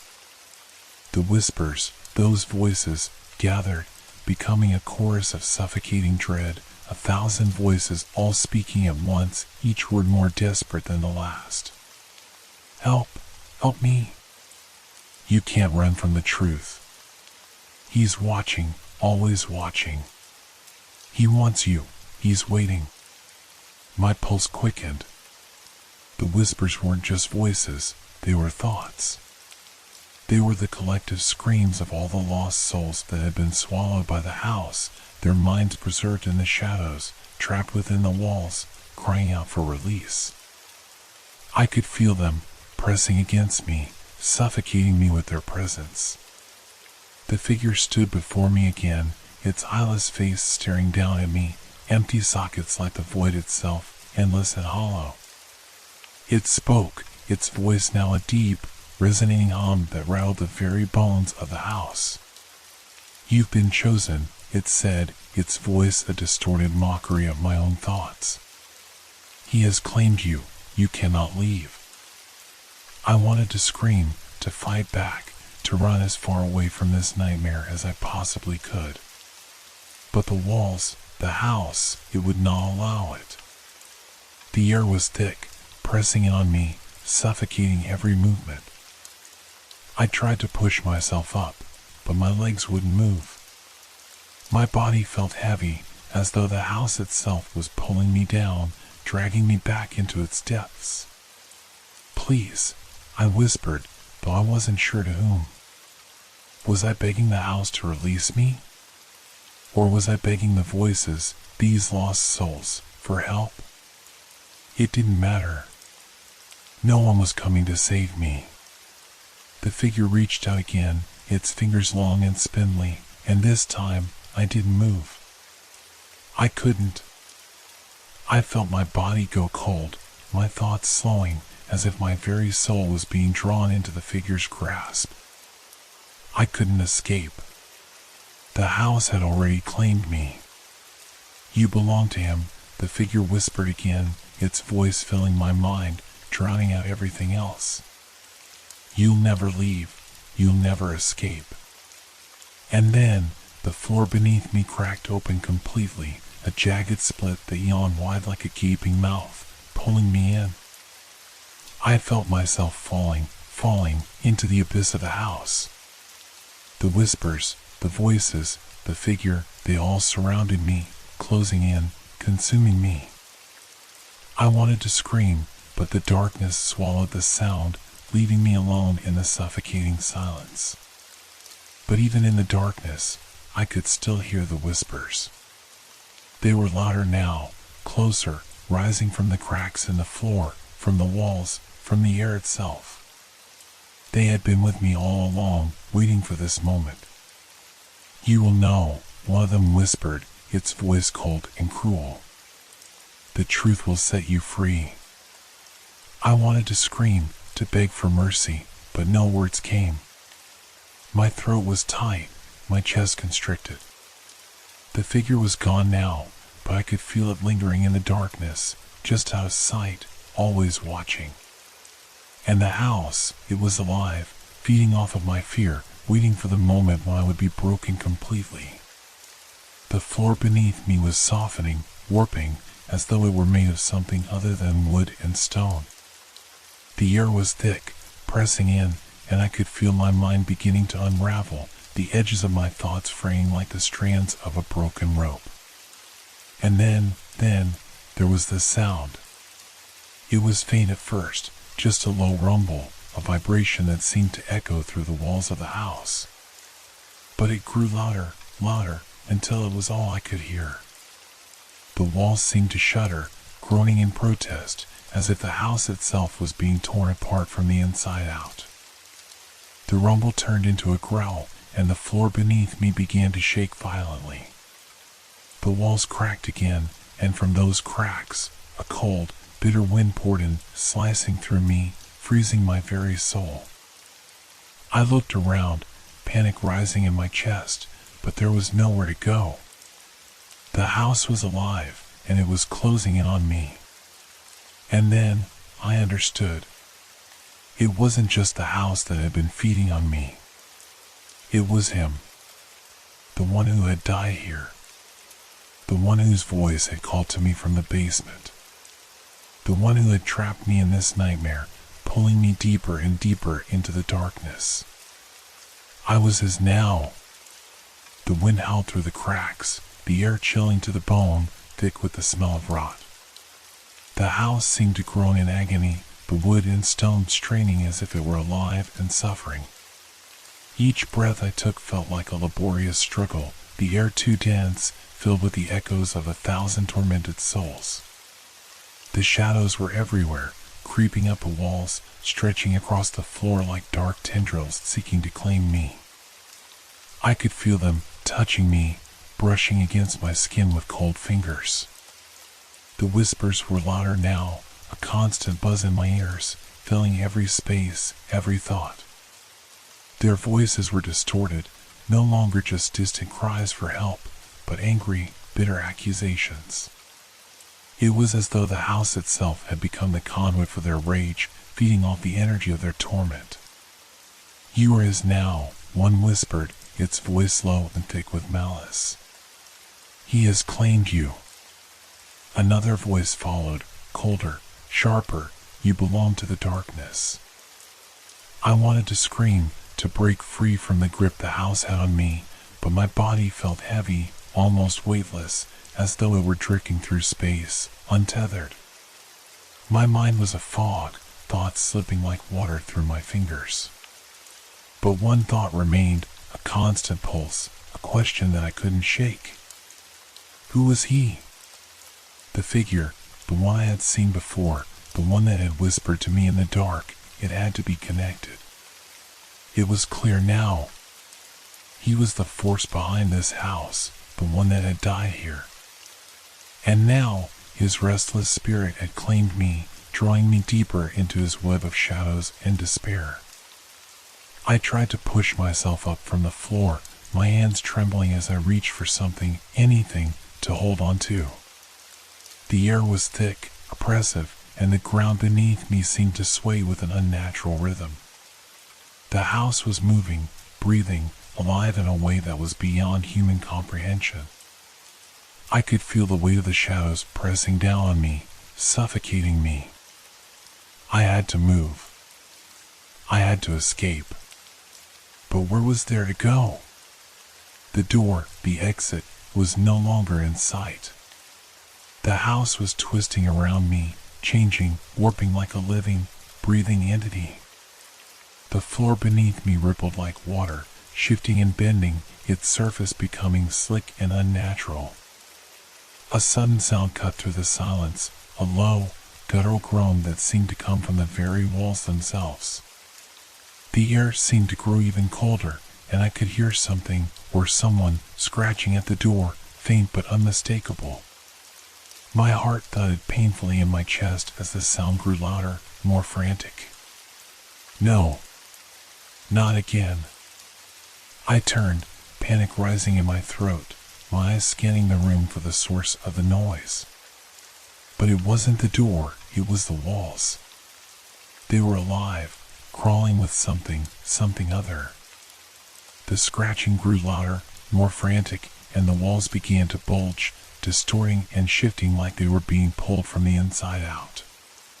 The shadows that had once seemed distant were now swirling around me, growing closer, their edges blurring, until I couldn't tell where the darkness ended and the house began. And then, the floor cracked again, this time much wider, splitting open like a gaping wound. From the fissures, I could see movement, shapes shifting in the darkness below, figures rising from the depths of the house's underbelly. I could hear them now, their voices no longer whispers, but full, guttural cries of desperation. "Help me," one of them wailed, its voice warped with pain. "You cannot escape," another hissed, its tone thick with venom. The ground trembled beneath me, and I felt myself being pulled toward the crack in the floor, my feet sliding as the shadows surged forward like a wave. My heart raced, terror clawing at my chest. The darkness beneath the floor was a void, a yawning chasm that seemed to pulse with an insatiable hunger, waiting to consume everything. I fought against it, pushing myself back, but it was as if the darkness had a will of its own. The shadows wrapped around me, tugging at my limbs, pulling me closer to the crack. I could hear the voices of the lost souls growing louder, their cries becoming desperate, pleading. "You will join us," one of them screamed, its voice shrill and manic. "He is waiting for you." I reached out, trying to steady myself, my fingers brushing against the crumbling wood of the floor. But the shadows were relentless, pushing against me, pulling at my very soul. They were everywhere now, crawling over me, sinking into my skin, filling my mind with their maddening whispers. "Help me," I whispered, barely able to breathe. The words were a prayer, a plea for mercy, but there was no mercy here. The house had already claimed me, and I was nothing more than a vessel for its dark hunger. I could see it now, rising from the darkness below, a figure, tall and looming, its outline barely discernible in the inky blackness.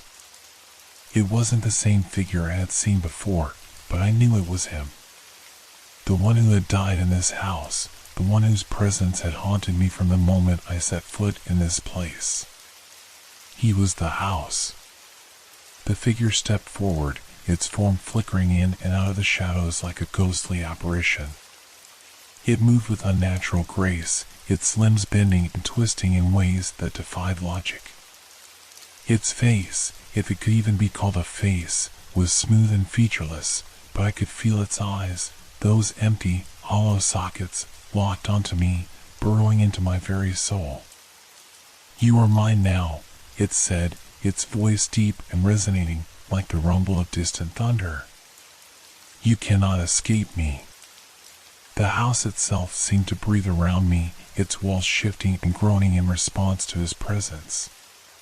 The floor cracked again, and the shadows surged forward, growing larger, more aggressive, pulling me deeper into the dark abyss.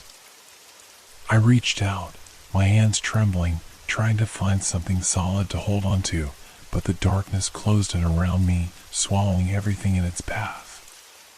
The air was thick with the scent of decay, and the shadows began to press against me, squeezing, suffocating me.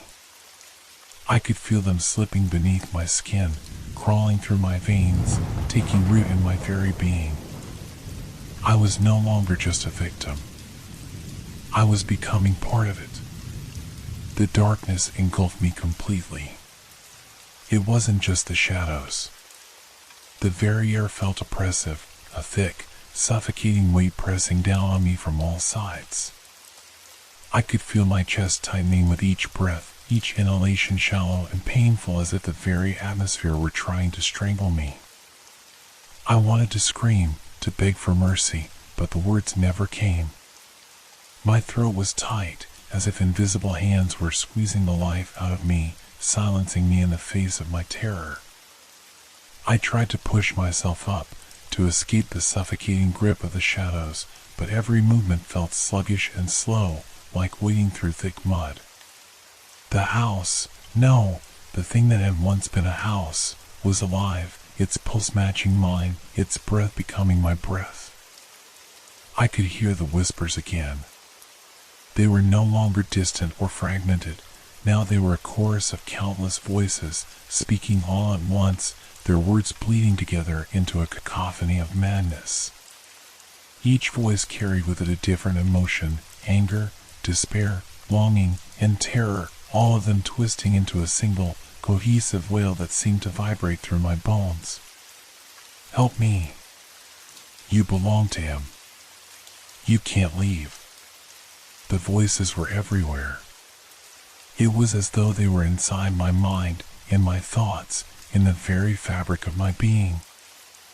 I tried to block them out, to close my ears to their maddening cries, but they wouldn't stop. They couldn't stop. Each voice was a reflection of the house's malevolent hunger, each cry a reminder that I was being pulled deeper into its grasp. I glanced around the room again, desperate to find some way out, but there was no exit. The walls were alive, breathing in and out in rhythm with the darkness that now surrounded me. The very structure of the house had shifted, warped into something unrecognizable, as if it were both a part of me and separate from me, a place that existed outside of time and reality. The figure, the one whose presence had haunted me from the beginning, loomed before me once more. It was no longer a vague shape in the shadows, but a solid, malevolent force that seemed to stretch endlessly into the darkness. Its body was towering, its limbs unnaturally long, fingers like twisted branches reaching out to touch me. The figure's face was a smooth, featureless mask, but I could feel its eyes upon me, empty sockets that seemed to pierce straight through my soul. "You are mine," it whispered, its voice a low, rumbling growl that reverberated through the air. "I have chosen you." I tried to back away, but my legs wouldn't move. My feet were glued to the floor, sinking into the soft, damp earth that had replaced the wood and stone of the house. The floor was shifting, warping beneath me, pulling me deeper into the heart of the house. The walls, the shadows, the very air seemed to pulse with life, as if the house itself were feeding off of my fear, my despair. "You cannot escape," the figure continued, its voice rising in intensity. "You belong to him now. You are part of me, part of the house." The shadows around me tightened, pressing in from all sides, until I could barely breathe. My heart raced, a wild, frantic rhythm that echoed in my ears, and yet, despite the terror coursing through my veins, I felt distant, detached. My mind was slipping away, pieces of my thoughts scattering like leaves in the wind. There was a part of me that wanted to fight, to scream, to tear myself away from this nightmare. But there was another part of me, the part that had been slowly giving in since the moment I arrived, that welcomed the darkness, that wanted to let go, to surrender to the house and to him. I could feel it now, a dark tendril of thought creeping through my mind. The whispers were no longer just voices, they were ideas, twisted, corrupt thoughts that sought to break me, to bend me to the will of the house. I felt my grip on reality slipping further, and a strange, cold sense of acceptance began to wash over me. I am already lost, I thought, and the thought filled me with both dread and a strange sense of relief. Maybe it was better this way. Maybe there was no escaping the house. Maybe I had never been meant to escape. The floor beneath me cracked once again, this time with a loud, sickening snap, as if the very foundation of the house were giving way. I looked down in horror as the cracks widened, jagged and deep, revealing what lay beneath, a vast, empty abyss that stretched down into darkness, deeper than I could ever comprehend.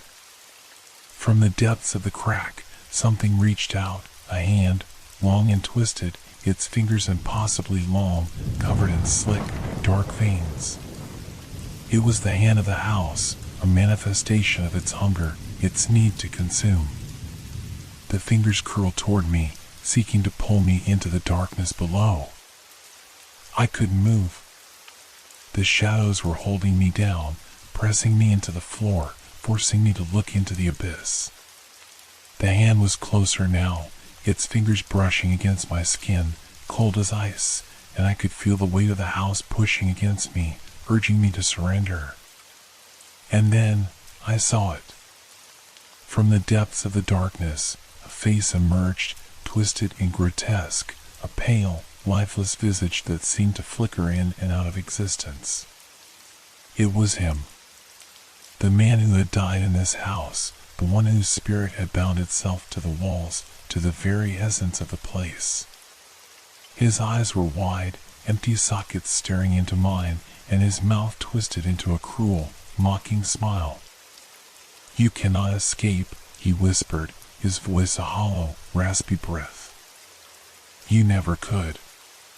The shadows surged forward, swallowing him whole, and the darkness seemed to pulse with hunger, a hunger that was now directed at me.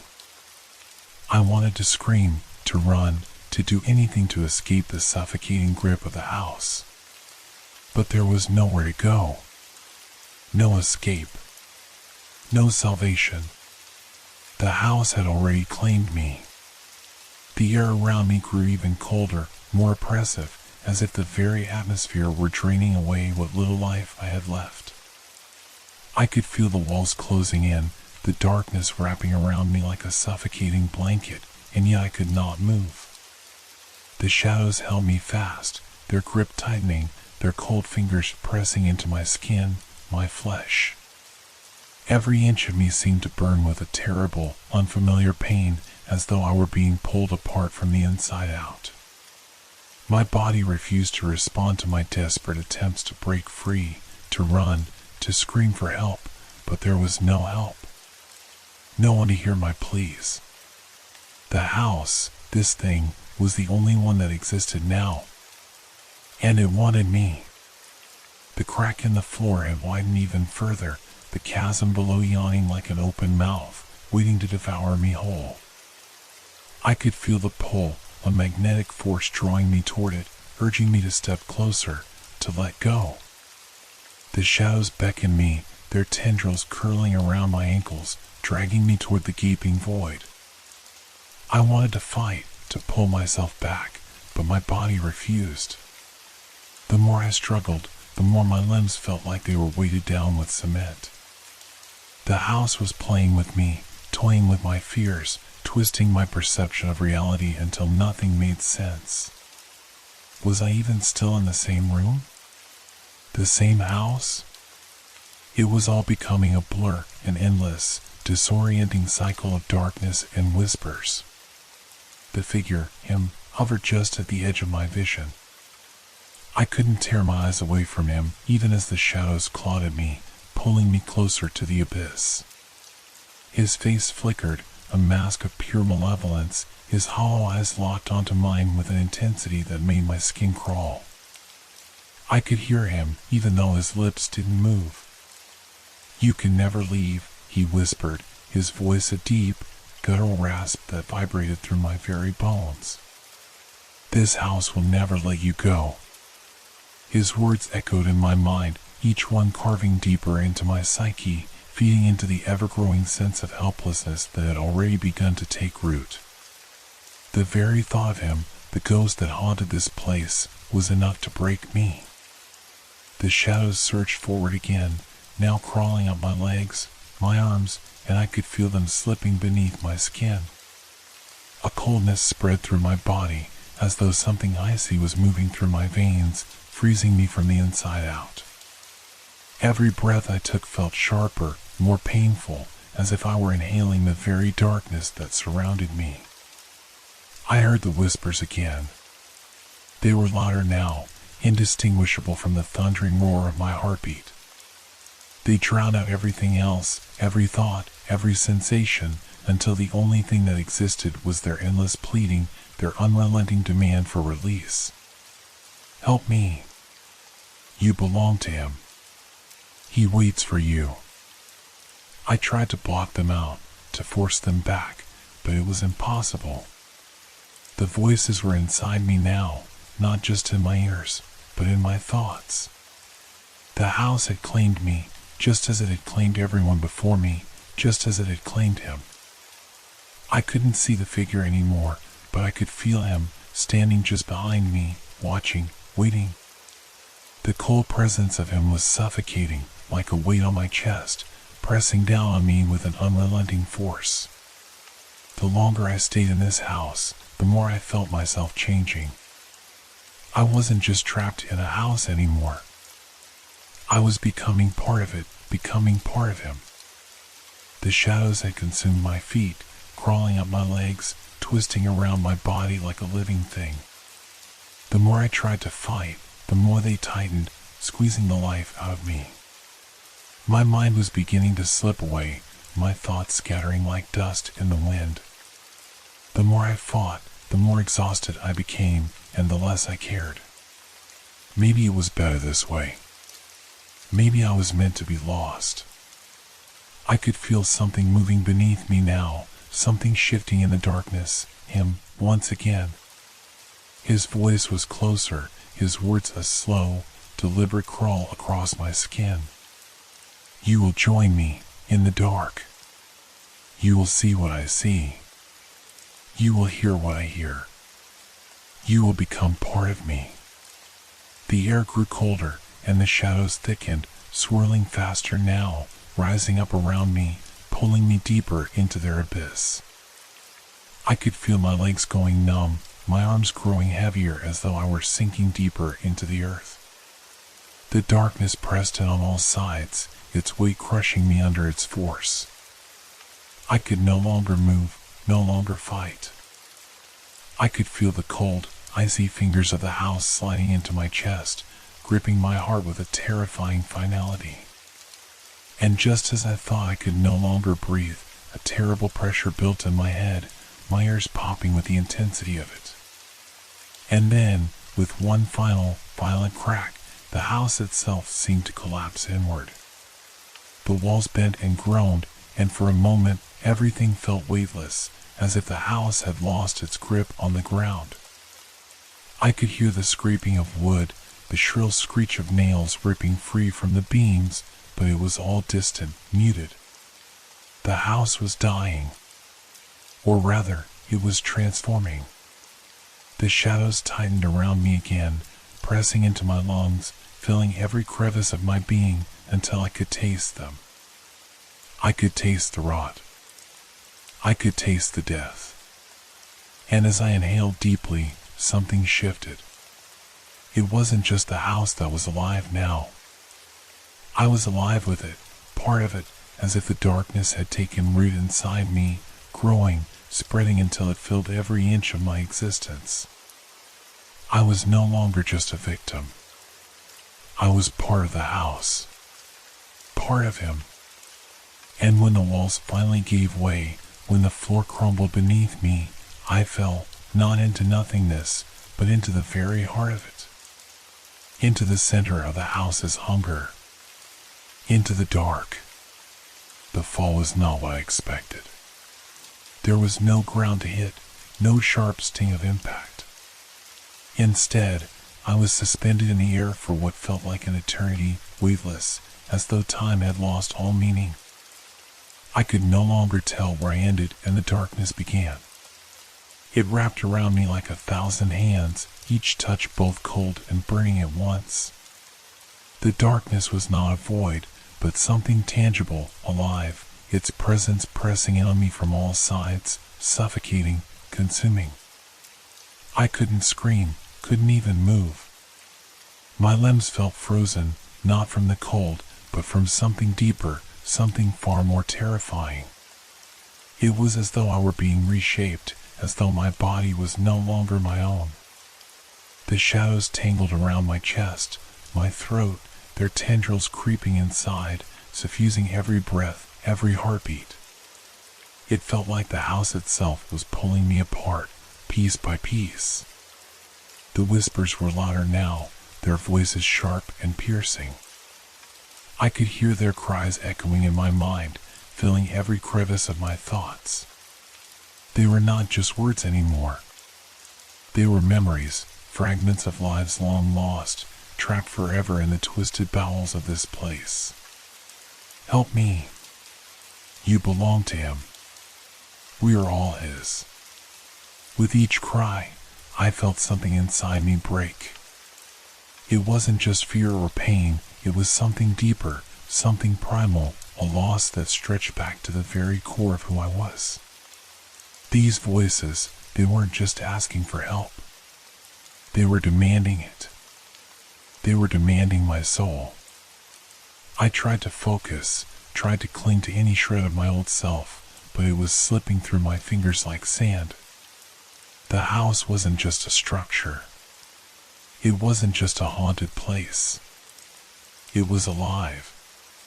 It had a will of its own, and it was bending me, warping me into something new, something part of it. I could feel its hunger inside me now, gnawing at my insides, pulling at my very essence. There was no escape. The more I resisted, the more I became it. Part of the house, part of the darkness. Suddenly, the sensation of falling stopped. I wasn't sure if I had hit the ground or if I had simply stopped existing in the way I had once understood. My body felt disjointed, every part of me out of sync, as if I were floating between two realities. The whispers didn't stop, they continued to swirl around me, louder now, as though the house itself were speaking through them, using their voices to communicate with me. You can't leave, one of the voices whispered, its tone low and thick with an ancient, malevolent satisfaction. Not now. You are already one of us. I could feel the walls around me shift again, the floor beneath me moving in ways that defied logic.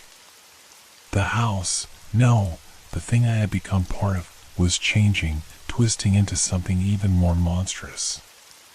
The air was thick with the stench of rot, of decay, as though the very foundation of the house was breaking down, crumbling into dust. The shadows around me grew more solid, more real, until they no longer felt like mere darkness, but something with substance. something alive. I reached out, or tried to. My hands, numb and unresponsive, moved through the air, brushing against the cold, sticky surface of the walls. I tried to push myself up, to find my bearings, but I couldn't. My limbs felt like they were submerged in a thick, viscous liquid. Every movement was sluggish, unnatural, as if the very act of being was becoming harder. The house was feeding on me, and it wanted more. I opened my mouth to scream, but no sound came out. The air was too thick. The house had stolen my voice. The only thing that remained was the chorus of whispers, the voices of the lost, all those who had come before me, all those who had become part of the house, just like I was now. The figure, him, appeared before me again, but this time he was not a shadow. He was solid, real.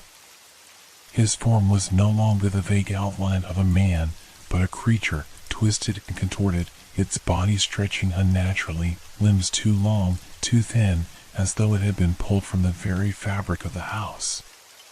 His face was no longer a mask of emptiness. Now, it was my face. I could feel the blood drain from my body as the realization hit me. It wasn't just his face. It was me. I was him. Or I was becoming him. The house had taken me, reshaped me, turned me into one of its own, just as it had done with him, with all the others. You see now, he whispered, his voice impossibly deep, reverberating through the very walls. We are all one. We were always meant to be one. You will become the house, just as I did. You will never leave. I wanted to cry, to scream, but the tears wouldn't come. There was no more me left. There was only the house. Only the darkness. The figure reached toward me with arms that stretched far beyond what was humanly possible, his fingers like claws, bending and twisting toward my face. His touch was cold, but it wasn't the cold of winter, it was a deeper cold, a soul-deep cold that seeped into me, filling every empty space. You can never escape, he whispered, as his fingers brushed my skin.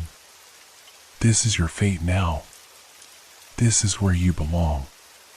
The darkness closed in around me, suffocating me, until there was nothing left but the endless void, the never-ending whispers, and the cold touch of the house.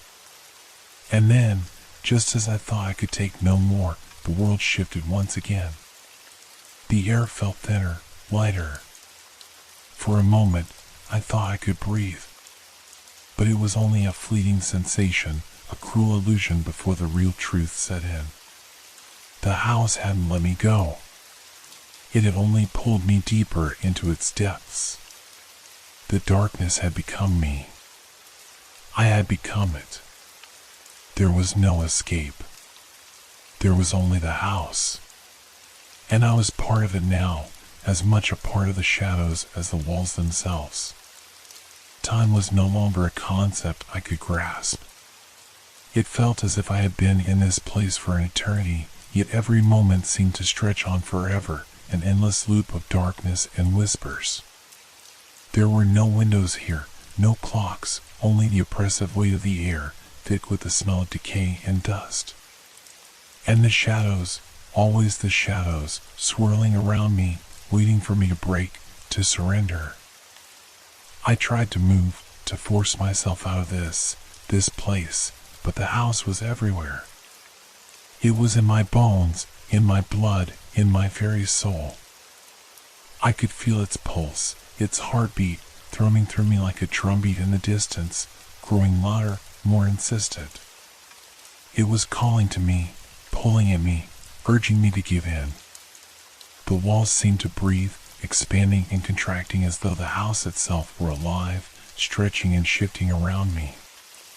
The floor beneath me was soft, like the earth had become gelatinous, undulating with each step I took, as if I were walking on the surface of a great, living organism. My feet sank into the floor, leaving behind deep impressions as if I were leaving footprints in a swamp, and each step sent ripples through the ground beneath me. The whispers were back again, louder this time, their voices sharper, more frantic. You are one of us now. There is no going back. We are the house. I could feel them. The voices were not just in my head anymore, they were inside me. They had burrowed their way deep into my mind, worming their way into my thoughts, controlling my every action. My heart raced in my chest, the beat erratic, desperate. The panic was rising inside me like a wave, pushing me to the brink of insanity. And yet, I couldn't move. I was trapped. But there was something more. Something deeper. The house was speaking to me, not just through the whispers, but through the very structure of it. The walls, the floors, the shadows, they were alive. The house was conscious. And it wanted me. I closed my eyes, trying to block out the chaos, trying to focus on something, anything that could save me. But when I opened them again, the darkness was different. It wasn't just shadows anymore. The walls had twisted, the space had changed. The room I had been in was gone. In its place was something far more sinister, something that made my stomach turn and my heart sink into my chest. The walls were covered in strange symbols, jagged, unnatural shapes that seemed to writhe and shift as I stared at them. The symbols weren't just painted on the walls, they were carved into them, etched deep into the stone like scars. The marks pulsed with a sickly yellow light, as if they were alive, breathing in time with the house's heartbeat. A low, guttural growl reverberated through the air, coming from somewhere deep within the house. It was like the growl of a creature, something ancient and hungry, and I felt it crawl beneath my skin, making my muscles twitch, my teeth clench. The house was alive, and it was angry. I stumbled backward, trying to escape the grip of the house, but I was trapped. The walls were closing in on me, the ceiling lowering, the floor shifting beneath my feet. I could feel the pressure mounting, the air growing thicker, suffocating until I could hardly breathe. I was choking, drowning in the very air itself, the house's weight pressing down on me from every side. I reached out, my hands grasping for something, anything that could give me a sense of reality, but my fingers brushed against nothing but cold stone. There was no escape. No way out. The house had swallowed me whole. And then, through the haze of panic, through the pressure in my chest, I heard it again. The voice. His voice. You are mine now. It was no longer a whisper. It was a command. A decree. His voice was inside me, resonating through my body, shaking my very core. I could feel him in my veins, in my heart, in the pulse of the house itself. He had become a part of me, and I had become a part of him. I tried to scream, but the sound was choked off before it could even leave my mouth. The air had become thick with something, like tar, and each breath I took was harder than the last, each inhalation filling my lungs with darkness. The house was filling me. It was taking me into itself, absorbing me, like I was a part of its very foundation.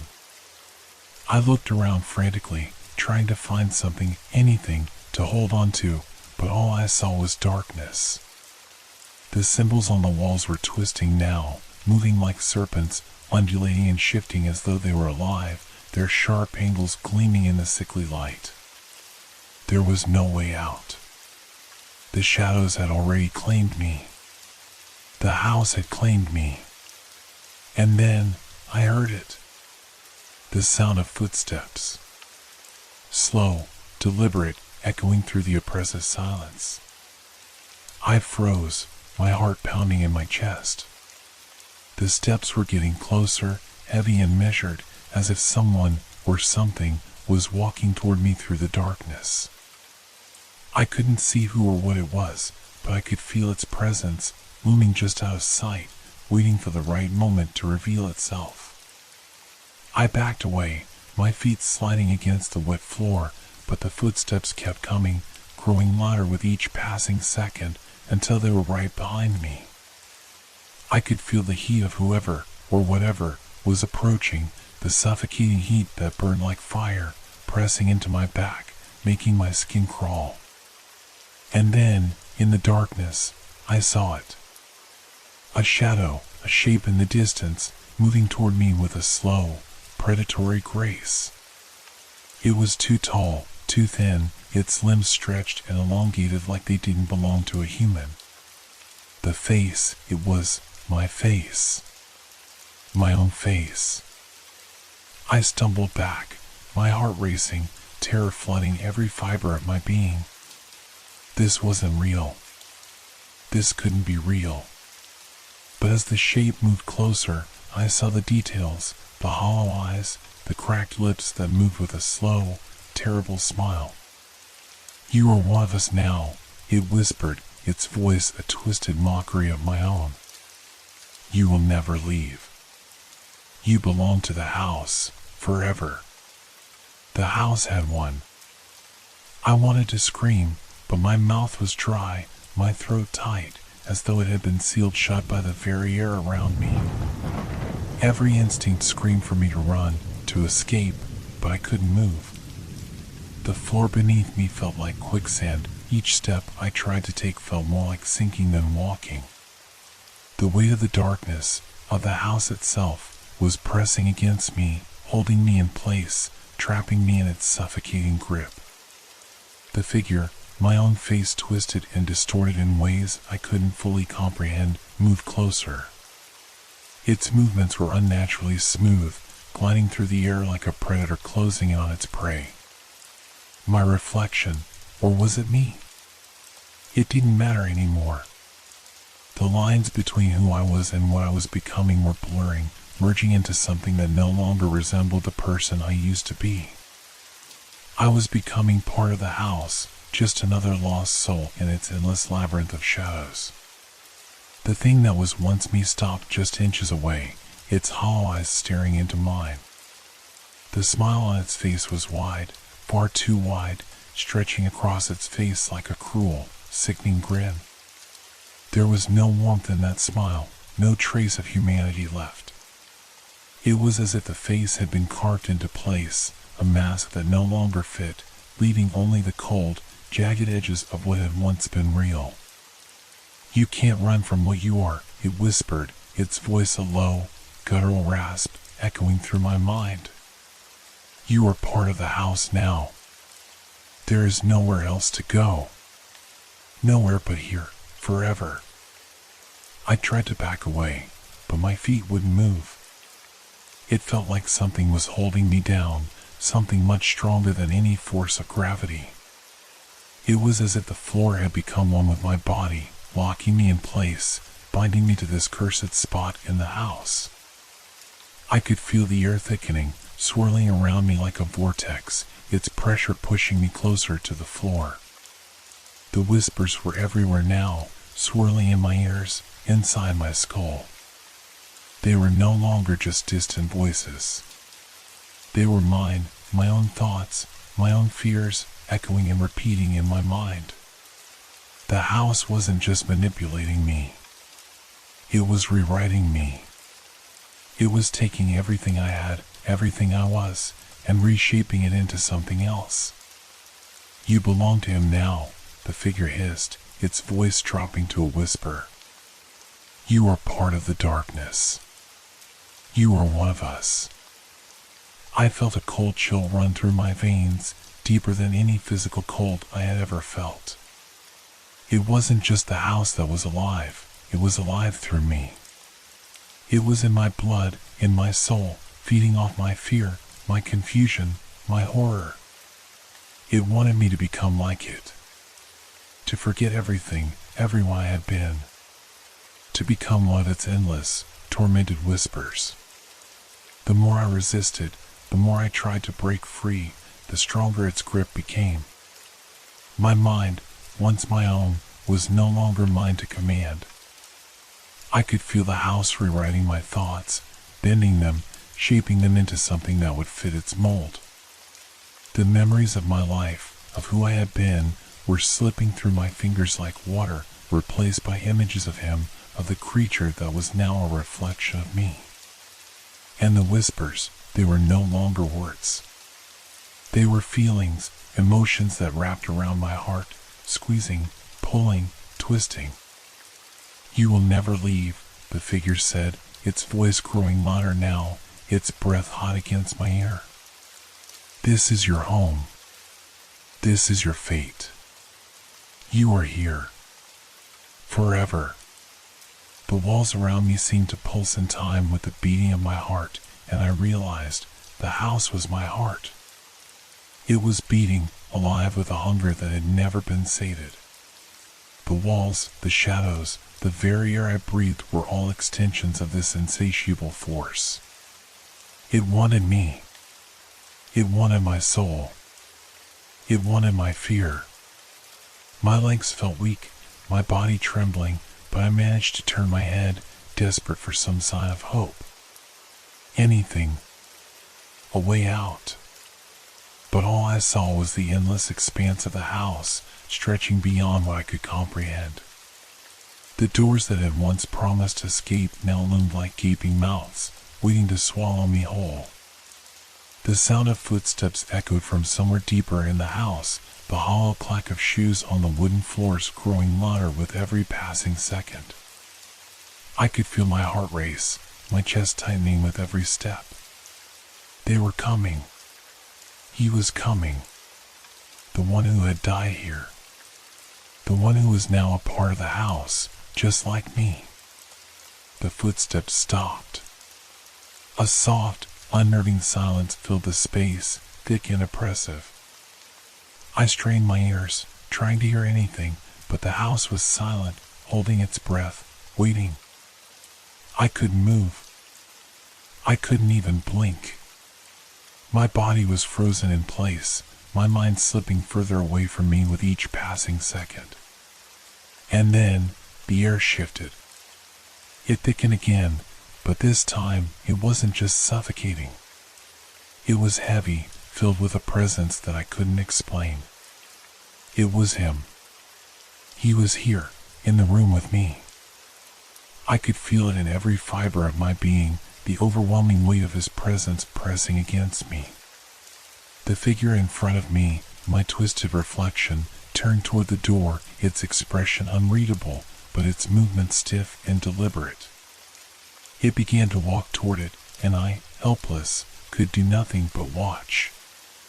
It was as if I were being compelled to follow, the house urging me forward, making me obey. I wanted to fight it. I wanted to scream, to resist, but the house's grip was unyielding. It was pulling me closer to the door, toward whatever lay beyond it. My body moved as though it had a mind of its own, no longer mine to command. With every step, the whispers grew louder, more insistent. "He is waiting," they murmured. "He has been waiting for you." And then, the door opened. It creaked, the sound of old wood protesting against the intrusion. Behind it was not the hallway I had expected, but a room I knew intimately, but didn't recognize. It was my own living room, but it was wrong. So wrong. The furniture was twisted, the walls distorted, as though the very fabric of reality had been stretched beyond recognition. The room was alive, pulsing with a sickly green glow that seemed to come from nowhere. It was as if I had stepped into a nightmare, but this wasn't a dream. This was real. And there, standing in the center of the room, was the man, the one who had died here. The one who had been waiting for me. I stepped forward, my feet moving before I could stop them. I was no longer in control. The house was in control now. I stepped forward, the air thick with a musty, old smell that clung to my skin like sweat.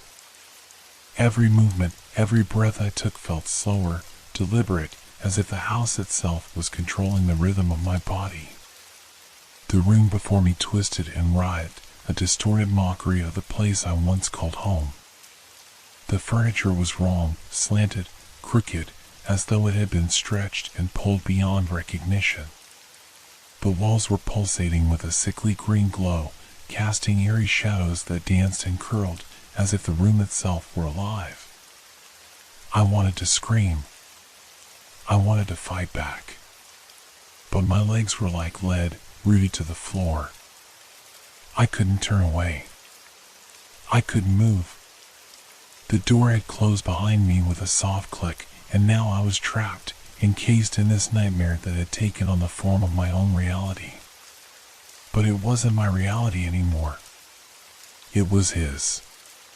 And then I saw him. The figure standing in the center of the room was no longer just a vague silhouette. It was a man, tall and thin, his body gaunt and sickly.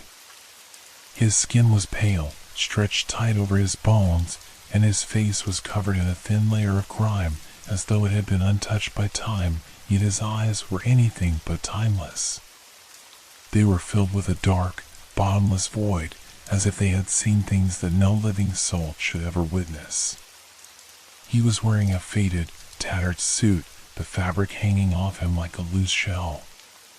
His hands were long and bony, almost skeletal, his fingers twitching unnervingly as if they were trying to reach out, trying to grasp something unseen.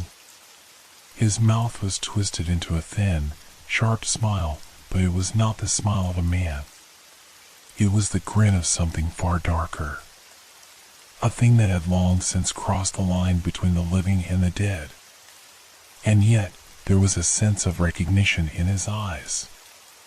Not of me, but of what I was becoming. He saw it, he knew what I was turning into. And there was no escaping it. "You've finally come," his voice rasped, a whisper that seemed to vibrate in the air, reverberating in my chest like the hum of an old, broken radio. "I've been waiting for you." His words echoed in my head, and I could feel them sinking into my thoughts, twisting them, filling my mind with dread. The house was alive, and so was he. He was part of it, just as much as I was now. The connection was undeniable, inescapable. I wanted to speak, to tell him that I didn't belong here, that I didn't want any part of this madness. But my tongue felt thick, heavy, as though it had been glued to the roof of my mouth. My throat constricted, each breath becoming more labored, more painful. He took a step forward, his movements unnervingly smooth, like a marionette being controlled by unseen strings. The floor creaked under his feet, the wood groaning as though it recognized his presence. My heart pounded harder in my chest, the sound filling my ears, drowning out everything else. "You don't have to be afraid," he said, his voice soft, almost soothing. "We're all afraid at first. But then you'll see, it's not so bad here. Not once you accept it." I tried to shake my head, but the weight of the house, the pressure of the air around me, held me in place. My eyes scanned the room, looking for any sign of escape. But there was nothing. The walls were solid, the door locked behind me, and the windows, if they even existed, were hidden behind the shadows that had grown deeper, darker, more oppressive with each passing second. "It's already too late," he continued, his smile widening. "The house has chosen you. You're already a part of it. You can feel it, can't you?" I felt it, all right. The pulse. The same beat that had been thrumming through the house since I first stepped inside. It wasn't just the walls. It was inside me, too. My heart, my mind, my very bones, everything was resonating with the same rhythm. The house and I were connected, bound together like a puppet and its strings. "Don't fight it," he said, his voice growing quieter, more insistent. "Let it consume you. You'll see. It's better this way. Everything is better when you stop resisting." His words wrapped around me, sinking deeper into my mind. And for a moment, I felt the pull. The temptation to let go, to stop fighting, to just give in. It would be so easy, so simple, to let the house take me completely. After all, I was already halfway there. But I couldn't. I wouldn't. I had to hold on, even if it meant losing everything else. But the more I fought, the stronger the pull became. I could feel the darkness wrapping around me, tightening like a noose. It was in my head, in my chest, suffocating me, stealing my will to resist. My body trembled, my breath shallow and ragged. I could feel my thoughts slipping, fading away, replaced by the house's voice, the house's will, until there was nothing left but the pounding of my heart, the pulse of the walls, and the figure in front of me, watching, waiting. "Don't worry," he whispered, stepping closer, his cold breath brushing against my face. "It will all be over soon." And then, suddenly, I was falling. The floor beneath me cracked open, and I was plunged into darkness, into a deep, endless pit. The air was heavy, thick with the scent of damp earth and decay. My body twisted as I fell, but there was no sound. No impact. No end. It felt like I had been falling for hours, days, an eternity of nothingness. But then, there was a thud. I hit the ground. Hard. My body ached, my limbs stiff, but I couldn't move. The darkness was suffocating, pressing against me from all sides. My heart was still pounding, my breath shallow, but I couldn't find the strength to lift my head. I tried to call out, but my voice was lost in the oppressive silence. And then, the whispers came again. "Welcome home." The ground beneath me was cold and damp, but there was no escape from it. I tried to move, to rise, but my limbs felt like lead, weighed down by something much heavier than the physical world. The air around me was thick, suffocating. My breaths came in shallow gasps, each one feeling like it would be my last, but somehow, I continued to breathe, continued to exist in this place that felt more like a grave than a room. The darkness had weight to it, pressing in from every side. It wasn't just a lack of light, it was an oppressive force, a living entity that sought to suffocate all that existed within it. I tried to reach out, to find something, anything, solid to grasp, but my hands were met with nothing but air and cold stone. The silence was unbearable, deeper than anything I had ever felt. It filled the space, and yet I could still hear the echoes of the whispers from before, a chorus of voices, all speaking in a language I could not understand but could feel in the marrow of my bones. "Welcome home," the voice had said earlier, but now it was just a hum, a quiet murmur that seemed to come from all around me, from within the very walls themselves. I wanted to scream, but my voice was gone. My throat felt raw, like it had been scraped with sandpaper, and the more I tried to cry out, the less sound came. The suffocating weight of the air was pressing on me, not just physically, but mentally. It felt like the house was digging into my thoughts, scratching at the edges of my mind, pulling at my memories, trying to rewrite them. It wasn't just the house that had changed. I could feel something inside me, something dark, something old, that was stirring. My skin crawled with the sensation of being watched, of being pulled in multiple directions at once, and I couldn't tell if the feeling was coming from the house or from something within me. The pulse of the walls still throbbed, and the closer I listened, the more I realized it was no longer just the walls that were pulsing, it was my own heart, too. The whispering grew louder, now layered on top of itself. One voice, then another, each calling out to me, each pressing against my thoughts, trying to overwhelm me. You belong to him, one voice whispered. You will become like him. The house will claim you, too. Don't fight it, another voice urged. It's better to be a part of it. You'll understand. You'll see. The sound was deafening now, an unrelenting chorus that swelled in volume until it felt like it was coming from inside my own skull. I clutched my head in my hands, trying to block it out, but the voices kept pushing, forcing their way through. They were part of me now, like shadows that had been born from my own thoughts. But then, through the cacophony, I heard something that broke through the chaos. It was familiar. A voice I recognized. Not one of the whispers, but his. You'll never leave, he said, his voice cold and calm, like the breath of a predator stalking its prey. You are already one of us. I froze. The words hung in the air, and for the first time since I had fallen into this nightmare, a cold realization washed over me. He wasn't just part of this house. He was the house. The same way the darkness had taken root in my thoughts, it had taken root in him, he had become it.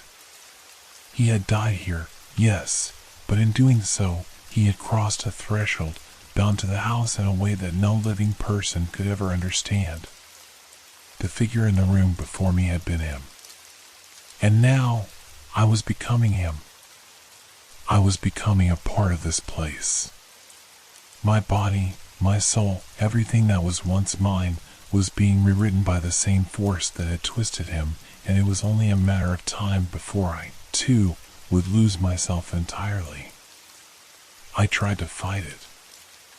I tried to resist, but the darkness was too strong, too pervasive. I could feel it pulling me down into the depths, deeper than I had ever gone, deeper than I could ever imagine. My head spun, my thoughts muddled, and for a moment, I felt a sharp pang of panic. This couldn't be real. This couldn't be happening. I wasn't like him. I wasn't like the thing I had seen in the room. I was still me. I was still alive. But as the house seemed to pulse around me, pushing me deeper into the dark, I realized that it didn't matter what I thought anymore.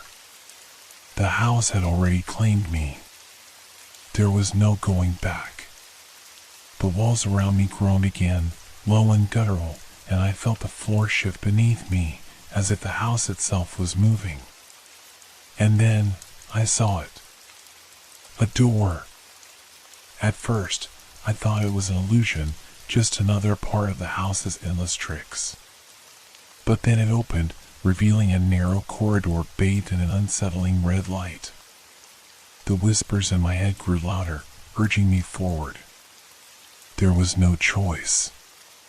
The house wanted me there. And so, I walked, my feet dragging across the cold stone, my legs shaking with each step. The air around me was thick with the scent of mildew and decay, and every breath I took felt like it was my last. As I walked down the corridor, I could feel the weight of the house pressing in on me from all sides. The walls seemed to close in, narrowing as I moved forward, forcing me to go deeper. The door behind me had disappeared, leaving only the red light ahead, casting eerie shadows on the floor. At the end of the hall, I could see a faint shape, something moving, something waiting. It was him. "You're here," he said, his voice echoing off the walls. "Welcome back." I tried to speak, but my voice was lost in the oppressive silence. The weight of the house was too much. It had already consumed me, just like it had consumed him. There was no escape. No escape. I couldn't move. I couldn't speak.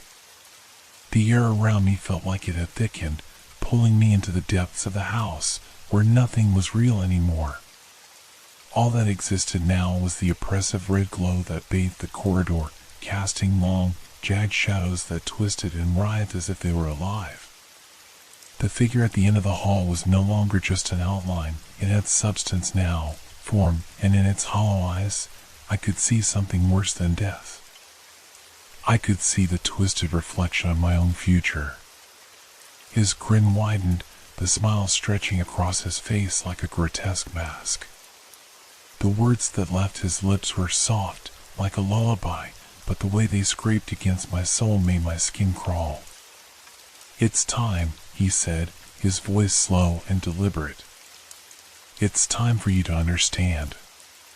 My legs refused to carry me forward, but the force of his presence seemed to pull me, as though I were a puppet and the strings had been cut loose, dragging me without my consent. Each step I took felt like it belonged to someone else. My own body didn't belong to me anymore. The house had already taken hold, sinking its claws into my mind, my heart, and now my body.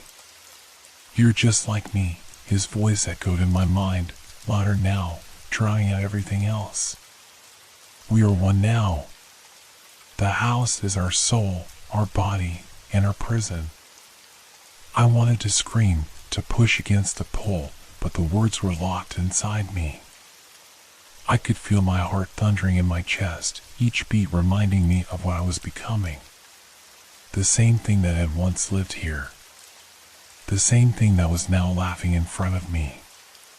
As I stepped closer, the air grew heavier, thick with the scent of rot, damp and earthy, like the very foundation of this house was alive and decaying at the same time. The floorboards creaked beneath my feet, but it wasn't the house that was making them groan, it was the weight of what lay within them. The house had history. It had memory. "Come closer," he beckoned, his hand reaching out toward me. His fingers were long and gnarled, like brittle branches from an ancient tree, and yet they moved with a kind of fluidity that was unnatural. "It's time to see. To feel what I've felt. To know what we are." I took another step, my shoes dragging across the worn wood. A crackling sound filled the air, as though the very walls were talking, whispering secrets that had long been buried. The light from above seemed to flicker, casting shadows that made the house feel even more alive. And I was just a part of it now. My chest tightened as I approached him, and for the first time since stepping into this nightmare, I saw his eyes clearly. They weren't empty after all. They were full of something, of longing. A yearning that echoed in the deepest part of me, a silent plea for something I couldn't understand.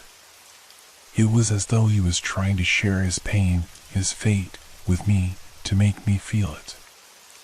"Don't you see?" he whispered, his voice a breath against my ear. "We were chosen. The house chose us, just as it chose me. You'll understand in time.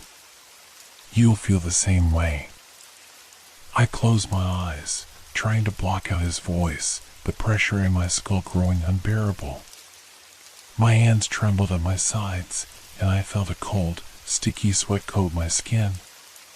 My thoughts were slipping away, being replaced with the shadows and whispers of the house. But then I remembered something real. The old man.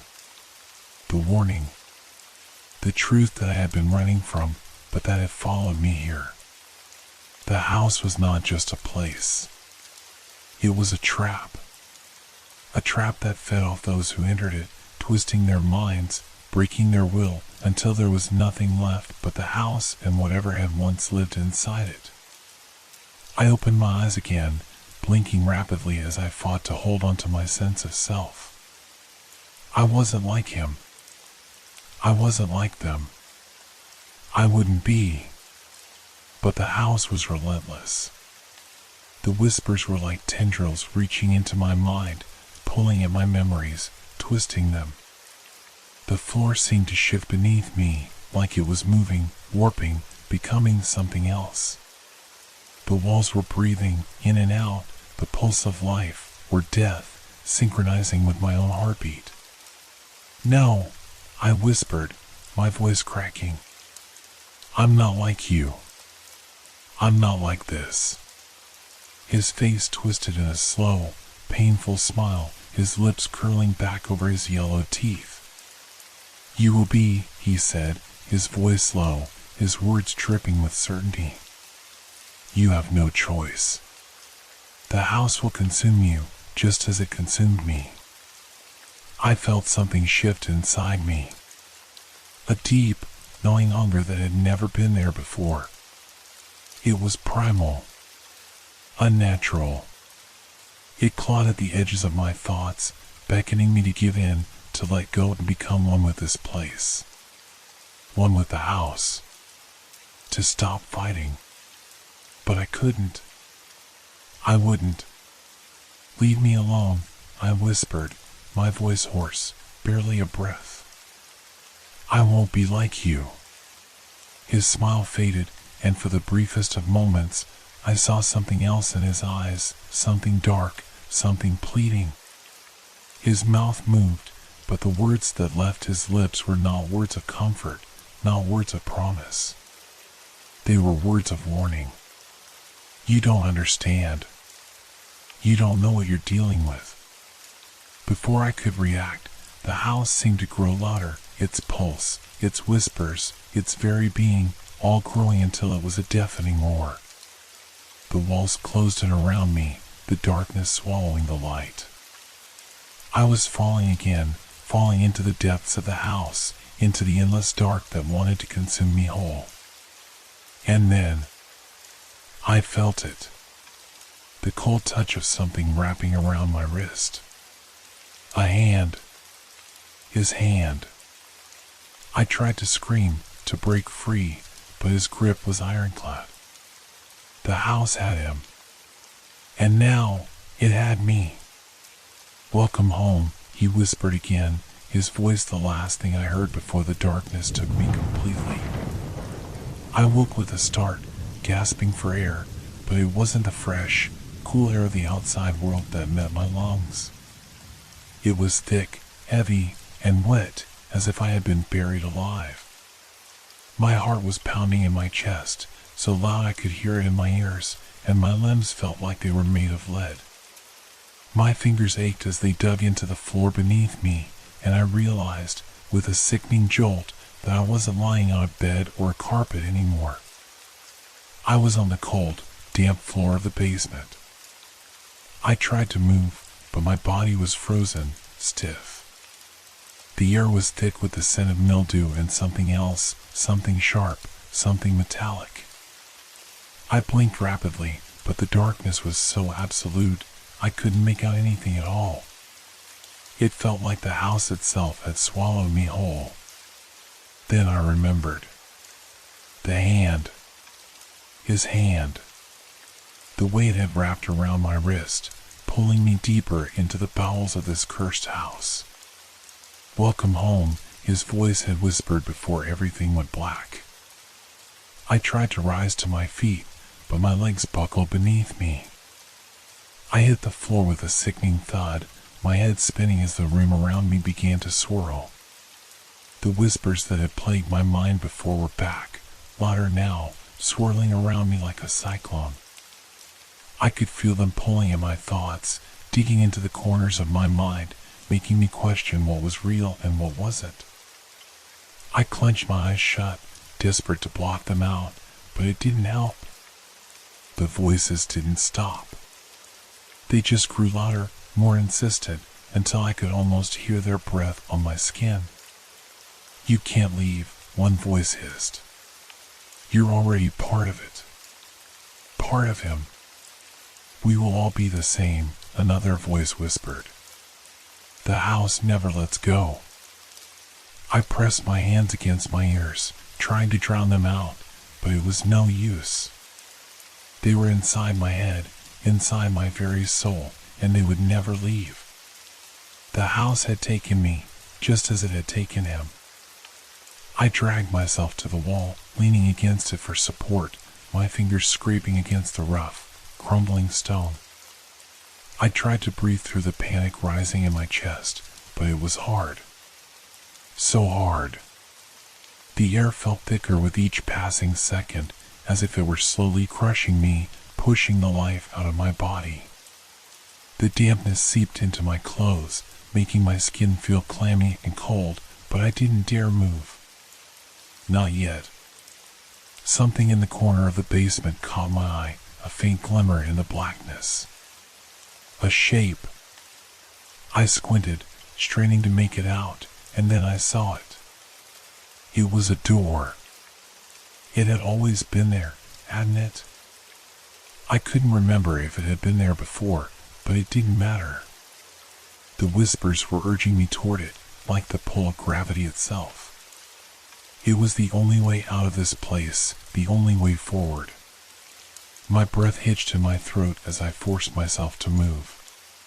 The moment my feet hit the cold floor, a wave of dizziness crashed over me, making my knees buckle again, but I pushed forward, dragging my body toward the door. My hands shook violently, but I reached for the handle, feeling the cold metal beneath my fingers. It felt almost comforting, as if it had been waiting for me. I hesitated, the voice in my head screaming at me not to open it. Do not go through. But it was too late. The door seemed to call to me, its darkness pulling me in like the void of space, cold and empty. With a shaking breath, I twisted the handle and pushed the door open. The creak of the hinges was deafening, like a cry of agony, and the room beyond was shrouded in thick, swirling fog. I couldn't see anything clearly at first, but then a figure stepped into view. It was him. The man I had seen before, in the room, in the shadows. His face was gaunt, his eyes hollow and empty, like a shell of the person he had once been. He stood in the fog, staring at me with those dark, empty eyes, his mouth curling into that same, twisted smile. You shouldn't have opened the door, he said, his voice like gravel, rough and dry. You can never leave once you've come this far. I wanted to scream, to run, but my body betrayed me. I was frozen. My legs wouldn't obey me, my arms hung limply at my sides, and my throat burned as if the air itself had clogged my vocal cords. The fog was thickening, swirling around my feet like a living thing, and the air felt even colder, like I had stepped into the grave itself. The walls seemed to pulse again, the rhythm matching my heartbeat, slow and deliberate. Each thump reverberated through the floor, through my chest, through my very bones. The house was alive. It was breathing. It was watching me, waiting. You should have listened, he continued, his voice low and dangerous. You're already part of it now. The house won't let you go. Not until you see it. Not until you understand. I wanted to tear my eyes away from him, but I couldn't. I couldn't break free from his gaze, the pull of his presence, the grip of this place. My mind raced, fighting against the suffocating darkness, but the fog was growing thicker, wrapping around me, clinging to me like a second skin. I could feel the pressure of it. The weight of the house. It was closing in, tightening around me. I could feel it in my chest, my lungs, my stomach. The air was thinning, and each breath was harder to take. My vision blurred, and the whispers became deafening once again. You're too late, he said, his voice no longer a whisper, but a command. You can't leave. You will stay. Forever. The fog began to press in on me, wrapping around my throat, my arms, my legs. It was choking me. I couldn't breathe. I couldn't think. The last thing I saw before everything went black was his smile. It stretched impossibly wide, like it had a life of its own, a grotesque thing that belonged to the house, to the dark, to him. I was falling again. The world around me spun, a maelstrom of shadows and fog, swallowing me whole. My body felt weightless, like I was drifting in a void, but at the same time, every inch of me ached as though I were being pulled apart. I reached out, but there was nothing to grab, nothing to hold on to.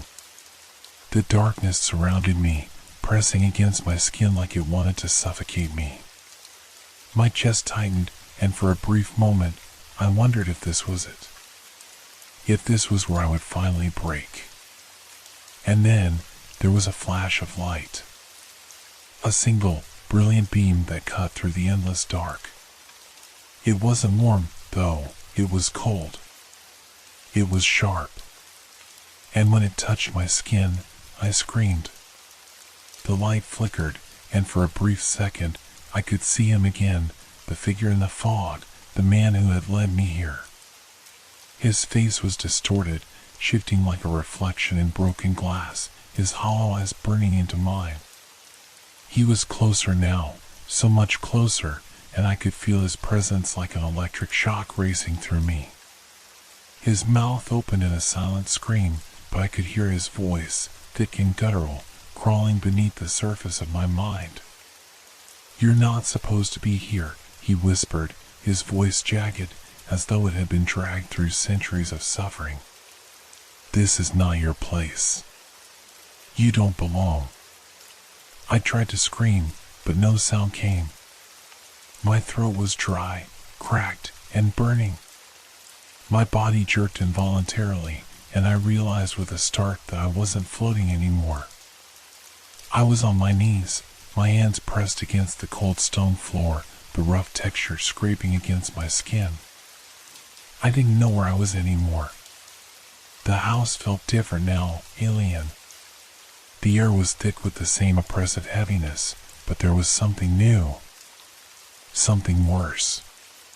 The walls, the ceiling, the very floor felt as though they were closing in, like the house itself was alive, breathing, and it was hungry.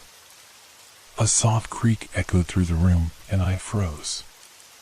Slowly, my eyes moved to the source of the sound. At the far end of the room, another door, this one old and decrepit, its wood warped with age, was creaking open, just a crack. The hinges groaned, a sound like the wailing of lost souls, and through the narrow gap, I saw it. A shadow. A figure standing just inside. It was tall, too tall for a normal person. Its shape was human, but it didn't feel human. It was something else. Something older. The air grew colder, and the whispers grew louder, more frantic, like they were feeding off the presence of the figure. "Don't open it," the voice in my head warned, but it was too late. The door was already opening. The figure stepped into the room, its form barely visible in the flickering light. It didn't make a sound, but I could feel its gaze, its hunger. It was watching me, waiting. My pulse hammered in my ears, each beat a thunderous reminder of how small and insignificant I was in this place. The shadows around it shifted, like they were alive, and they seemed to wrap around the figure, pulling it deeper into the room. I couldn't move. I couldn't breathe. I was paralyzed, trapped in this nightmare that I couldn't wake from. "You shouldn't have come," the voice whispered again, this time inside my head, so clear and sharp it cut through the fog. "The house is hungry." The figure moved toward me, slow and deliberate, its footsteps almost silent. I tried to scramble backward, but my legs wouldn't cooperate. I was frozen, rooted to the spot, unable to escape. Its face, what little of it I could see, was a blur, a mass of shadows, but there was something in its eyes, something terrible and ancient. It wasn't human. It was something worse. I felt the pressure building again, as though the air itself was becoming more solid, more suffocating. The fog was curling around my body now, pressing in on me, tightening its grip like a noose. I could feel the coldness of the room creeping deeper into my bones, into my very soul. The figure reached out toward me, its hand stretching out with long, clawed fingers. It wasn't like any human hand. The skin was stretched and gray, the nails yellowed and cracked. "You have no choice," it whispered, its voice a rasping, inhuman thing. "The house has chosen you." I wanted to scream. I wanted to run. But my body refused to obey. I was a prisoner, a puppet, and the house held the strings. The whispers were deafening now, filling my ears, rattling my mind. "You will stay here, just like me." The voice came from everywhere, 1,000 voices, all speaking at once. And then there was a sound. A crack. It was the door. The door that I had come through. It slammed shut with a force that rattled the walls, shaking the very foundation of the house. The figure stopped, its hand hovering in midair, its face still a blur, but its presence powerful. I could feel it in my chest, this weight of inevitability, like the house was drawing me in, pulling me deeper into its dark heart. The shadows began to pulse again, the walls closing in tighter, and I could feel it, the hunger, the desperate, consuming hunger of this place. I couldn't breathe. The fog was thickening, suffocating, as if it was feeding on me, on my fear. My pulse was erratic, my body trembling with panic, but there was nothing I could do. I was trapped. The figure's smile was the last thing I saw before everything went black again. I don't know how long I was unconscious. Time seemed to lose all meaning, like it was something that no longer existed in this place. When I came to, I was no longer on the cold stone floor, but somewhere else. I could feel it before I even opened my eyes. The air was different now, sharper, more suffocating. It was thick with the smell of damp wood and decay. There was something else too, a metallic tang, as if someone had been bleeding here for a long time. I opened my eyes, squinting against the oppressive darkness that surrounded me. My body felt heavy, like the weight of the house itself was pressing down on me, pinning me to the spot. I tried to move, but my muscles refused to cooperate, as though they were still numb from the suffocating fog that had enveloped me earlier. As my vision began to adjust, I realized I was lying on a hard surface, not the floor, but something rough, something uneven. I tried to sit up, but a wave of dizziness hit me, and I had to steady myself by placing my hands on the ground. My breath was shallow, my chest tight, and I realized I was holding something. Something in my hand. I looked down, and my stomach lurched. It was a bone. A human bone. It was jagged and brittle, stained with something dark and old. I dropped it immediately, as if it had burned me, my hands trembling uncontrollably. The whispers returned. They were faint at first, like a distant hum, but then they grew louder. More urgent. They seemed to come from all around me, echoing in the walls, in the floor, in the very air itself. The voices were no longer just whispers. They were pleading, begging. "Why did you come?" a voice groaned, its tone hollow and broken. "You should have stayed away." I turned my head toward the sound, but there was nothing there. No figure. No movement. Just the oppressive silence that had descended on the room like a thick, suffocating blanket. But the whispers didn't stop. They never stopped. "It's too late for you," another voice whispered, barely audible. "You will become like him. One of us." My heart thudded in my chest, but pressure building with each beat. My breath quickened, panic crawling up my throat like a vine, squeezing at my insides. I couldn't breathe. I couldn't think. The walls felt like they were closing in again, the space growing smaller and smaller. I forced myself to stand, my legs trembling beneath me, the effort feeling like trying to lift a mountain. But I couldn't stay on the ground any longer. I had to move. I had to get out of here. I staggered forward, my hand grazing the cold, rough wall to steady myself, and the floor creaked beneath me with each unsteady step. It felt alive, as though the very house was reacting to my movement, shifting and groaning like an ancient creature waking from a long slumber. The whispers grew louder, sharper, more frantic. They were no longer just words. They were commands. They were urging me forward. Go deeper, one voice demanded. Find it. See it. But I didn't want to. I didn't want to see. I didn't want to find whatever it was that these voices were talking about. The house had already taken so much. It was taking me, piece by piece, and I wasn't sure how much of myself I had left. But my feet kept moving. Reluctantly. Uncontrollably. I reached the far end of the room, and my hand grazed something cold and smooth. A doorknob.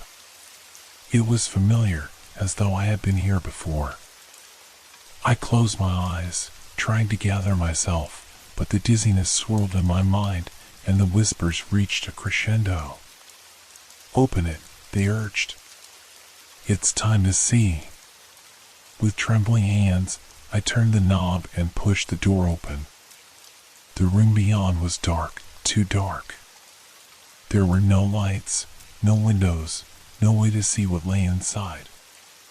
The air felt even heavier here, like it had absorbed years of suffering, years of death. But I couldn't stop myself. I stepped through the door. And then, I saw it. At first, it was just a shadow, but as my eyes adjusted, I saw more details, too many details. The room was small, cramped. It smelled of rot and decay, and there, in the far corner, something was chained to the wall. I could just make out the figure, hunched over, its limbs contorted in unnatural angles, the chains clinking softly as it shifted. A scream rose in my throat, but it died before I could even make a sound. The figure looked up, its eyes, those eyes, glowing faintly in the dark. The light was faint, like the last flickers of a dying flame, but it was enough to reveal its face. It was a man. Or it had been. His skin was pale, almost gray, stretched tight over his bones, his face gaunt and twisted with hunger. His eyes were wide, unblinking, filled with desperation and pain. And his mouth, it was twisted in a smile. Not a human smile, but something far worse. You shouldn't have come here, the man rasped, his voice hoarse, like he hadn't spoken in years. The house, it never lets go. The whispers returned, 1,000 voices screaming in my mind, but I couldn't look away from the figure. His mouth moved again, his lips cracking with each word. You have to find the truth, he wheezed, his voice breaking. You have to, or it will claim you too. I took a step forward, against my better judgment, but I could barely move. I could feel the pull of his eyes, his presence, drawing me in, and I knew that if I stepped any closer, if I allowed myself to get any closer to him, I would be lost forever. I would become another whisper in the house. And yet, I couldn't stop myself. I reached out. My hand hovered in the air, inches from the figure in the corner. Every part of me screamed to pull back, to run, but something in the room, something in the air, anchored me. The figure's eyes were locked on mine, their hollow, desperate gaze pulling me in deeper. His voice, that raspy, broken whisper, clung to my skin like the stench of decay. You have to know. He rasped, his chest rising and falling with labored breaths, as though every word was taking everything out of him. You have to know, or it will take you too. The words echoed in my mind, rattling against the walls of my skull. The house itself seemed to groan, its beams creaking in protest, as if something deep within it was stirring. The floor beneath me felt like it was moving, shifting, alive. My fingers tingled, an electric pull, urging me closer to him. It wasn't just a figure, it was the house. It was the whispers. It was everything. I reached out. My hand brushed against the cold metal of the chains wrapped around the man's wrists. A sharp, icy shock jolted through me, but it wasn't pain, it was something worse. It was a flood of images, of memories that weren't mine. I saw flashes of a room, much like the one I was standing in, except it was whole. It was light. The walls were covered in rich tapestries, and the floor gleamed with polished wood. There was a man here too, not the one chained to the wall, but another, alive, standing tall. He was laughing, talking to someone. He was happy. But the happiness was fleeting, like it was never meant to last. Then, the laughter turned into something else, screams. Shouting. Desperation. The vision ripped away as violently as it had come, leaving me breathless and disoriented. My head spun. The room around me was no longer the same, it felt darker, heavier. The air thickened again, suffocating me with its oppressive weight. I looked down at the man, the thing, in the corner.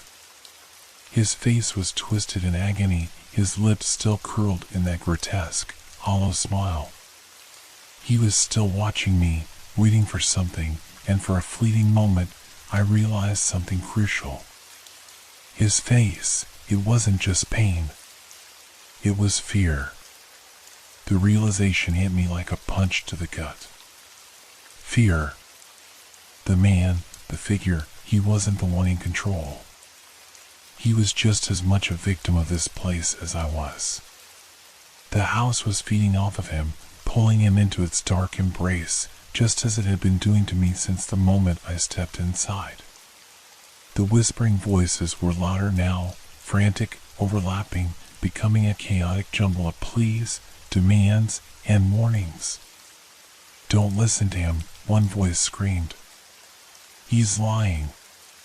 He's just like us now. Another voice echoed, softer, more sorrowful. Please, you have to stop. You have to find the truth before it's too late. The chains rattled suddenly, the noise sharp and jarring, and I looked back at the figure in the corner. His eyes locked on mine again, that same pleading, frantic look in his gaze. His mouth moved, but the words didn't match the movement. I could feel the cold seep into my bones, could feel the walls closing in once more, but I couldn't move. I couldn't look away. You have to know the truth. You have to know why I'm here, the figure croaked, his voice barely a whisper now. It's not just me. It's not just him. It's the house. It always was. His words were fragmented, torn apart by the distance between us and by the suffocating air around us. The more I listened, the more the truth seemed to slip away from me, just out of reach, like a dream that fades the moment you wake up. Suddenly, the man's body jerked, as if pulled by an unseen force. His back arched painfully, his chains rattling like they were being tugged by some invisible hand. The smile on his face stretched wider, impossibly wide, until his skin began to tear at the corners of his mouth. His eyes bulged, and his mouth opened in a silent scream, but no sound came out. It was the sound of agony, of something far worse than death. I took a step back, my heart hammering in my chest, and that's when I saw it. Behind him, in the far corner of the room, something shifted. At first, it was just a shadow, but it grew until it was no longer a shadow, but something real, something tangible. It was moving toward us, slowly, deliberately, and the floor beneath me groaned with each step it took.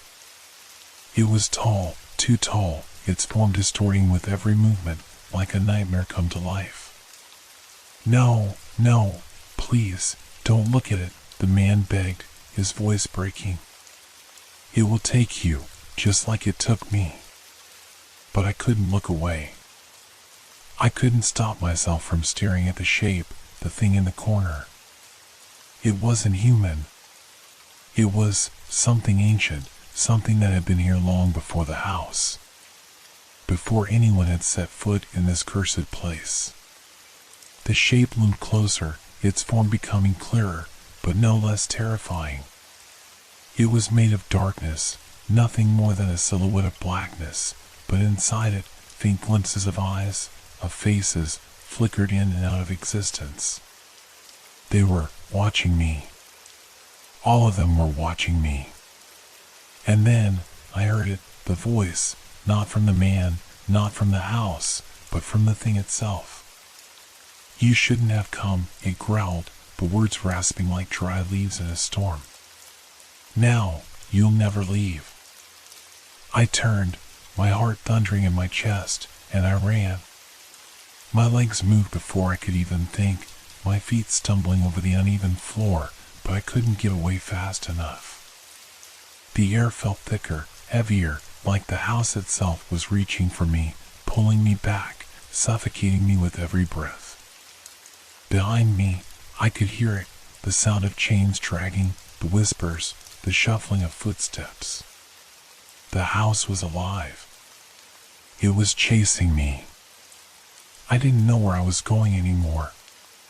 All I could do was run, but there was nowhere to run to. The house had already made sure of that. There was no way out. The whispers, the thing in the dark, the chains, they were all closing in. And I was running out of time. I couldn't breathe. The air had turned to thick, suffocating mud, clinging to my lungs, pressing against my chest like invisible hands. My feet stumbled over the rough floorboards, desperate to gain speed, to escape whatever this thing was that was chasing me, but no matter how fast I ran, the darkness seemed to stretch out, pulling me back with every step. The house was alive. The walls were alive. I could feel them closing in, squeezing the air out of the room, tightening around me like a vice. The voices in the walls were no longer whispers, they were screams, desperate cries, as though the house itself was in torment. The floorboards creaked and groaned beneath my feet, as if the house was shifting, rearranging itself to trap me, to consume me. Behind me, I could hear it, slow, steady footsteps, heavy and deliberate. Closer, closer. The chains were dragging again, a low, rasping sound that made my blood run cold. My pulse was racing in my ears, but I couldn't hear anything over the sound of that ominous dragging. It was closer now. The thing was getting closer. I dared not look back. I couldn't. I could feel its presence, just behind me, like a shadow that was too large to be ignored. Every instinct told me to turn around, to face it, but I knew that if I did, I would never be able to look away again. The fear in my chest swelled with every breath. The darkness around me seemed to press against my skin, like it wanted to suffocate me, to take me in and make me a part of it. I didn't know how long I had been running. Time had stopped mattering the moment I stepped into this house. I couldn't even tell which direction I was heading anymore. Every hallway looked the same, dark, narrow, suffocating. The walls seemed to bend and twist as if they were alive, watching me, following me. I could feel their eyes on me. And the whispers, they were still there, still echoing through the house. Now they weren't just whispers, they were laughter, shrill and cold, mocking me, urging me to keep running. "Run, run, but you can't escape," they jeered. You'll never escape this house. It's yours now. The voice of the man in the corner, the one who had warned me, echoed in my mind. The house, it never lets go. His words were like a curse, an inescapable truth. The house had already claimed him, and now it was after me. I stumbled into another room, the walls crumbling and blackened, the floorboards warped beneath my feet. A cold gust of wind swept through the room, as if the house itself was breathing, a deep, guttural exhale that rattled the windows and sent chills down my spine. I looked around frantically, trying to find something, anything, that might help me escape. But there was nothing. Just the endless darkness and the heavy weight of something watching me, waiting for me to make a mistake. I had no choice but to keep moving. Suddenly, a flash of light caught my eye. A faint glow, like the flicker of a distant lantern, shining through the crack in the doorway. I froze. Could it be real? Was there a way out? My heart leaped in my chest at the thought. I rushed toward the light, my hand reaching out to grasp the doorknob, but just as my fingers touched it, the door slammed shut on its own. The force of it rattled the entire room, shaking the walls and sending a shudder through my bones. The light blinked out, leaving me in complete, suffocating darkness. I stood frozen, my heart hammering in my chest, my breath coming in ragged gasps. The whispers were louder now. No, not whispers anymore. They were voices, low and guttural, growing more distinct by the second. You can't leave, one voice growled. You're ours now. I stepped back, panic rising within me as I searched desperately for a way out. The shadows in the room seemed to move, swirling, twisting in on themselves, growing darker. The house wasn't just alive, it was feeding. Feeding on fear, feeding on me. Suddenly, the door in front of me began to creak again, but this time it didn't shut. It opened. Slowly, slowly, as if the house itself was dragging it open, inch by inch. I knew I had no choice. I couldn't go back the way I came. I couldn't stay here. The door might be my only chance. I stepped forward, but just as I reached for the handle, I heard a sound, something worse than footsteps. It was a scratching sound, sharp and grating, like claws against wood. I turned, my blood turning to ice. At the far end of the room, just beyond the flickering light, I saw it. A figure, hunched and distorted, its limbs too long, its hands scraping across the floor, dragging itself toward me with a horrifying, guttural snarl. The shape was barely human, just a silhouette of darkness, its face hidden beneath a mass of hair and shadow. It was hunting me. My body reacted before my mind could catch up. I turned and ran, running faster than I thought possible, my legs screaming in protest, my chest burning with each breath. The sound of the scratching grew louder, more frantic, as though it was closing in on me. I didn't dare look back. I couldn't afford to. The house was alive, and it was closing in. And I was running out of time.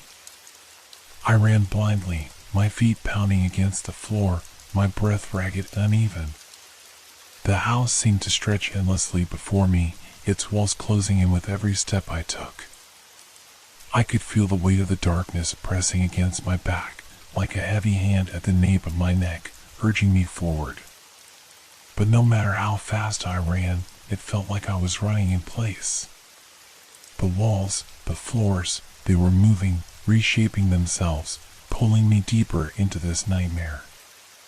Behind me, the scratching sound grew louder, more insistent. It was like claws scraping against stone, like something trying to tear its way through the house itself to get to me. The floor beneath me groaned, the wood shifting as though the very foundation of the house was alive, twisting and warping to trap me in its depths. I didn't dare look back. Every instinct screamed at me to keep running, to push myself harder, faster. But my legs were growing heavy, my chest tight, and the air was thick with the smell of damp earth and decay. Every breath felt like it was being stolen from me. The voices in the walls, the whispers, they were everywhere now.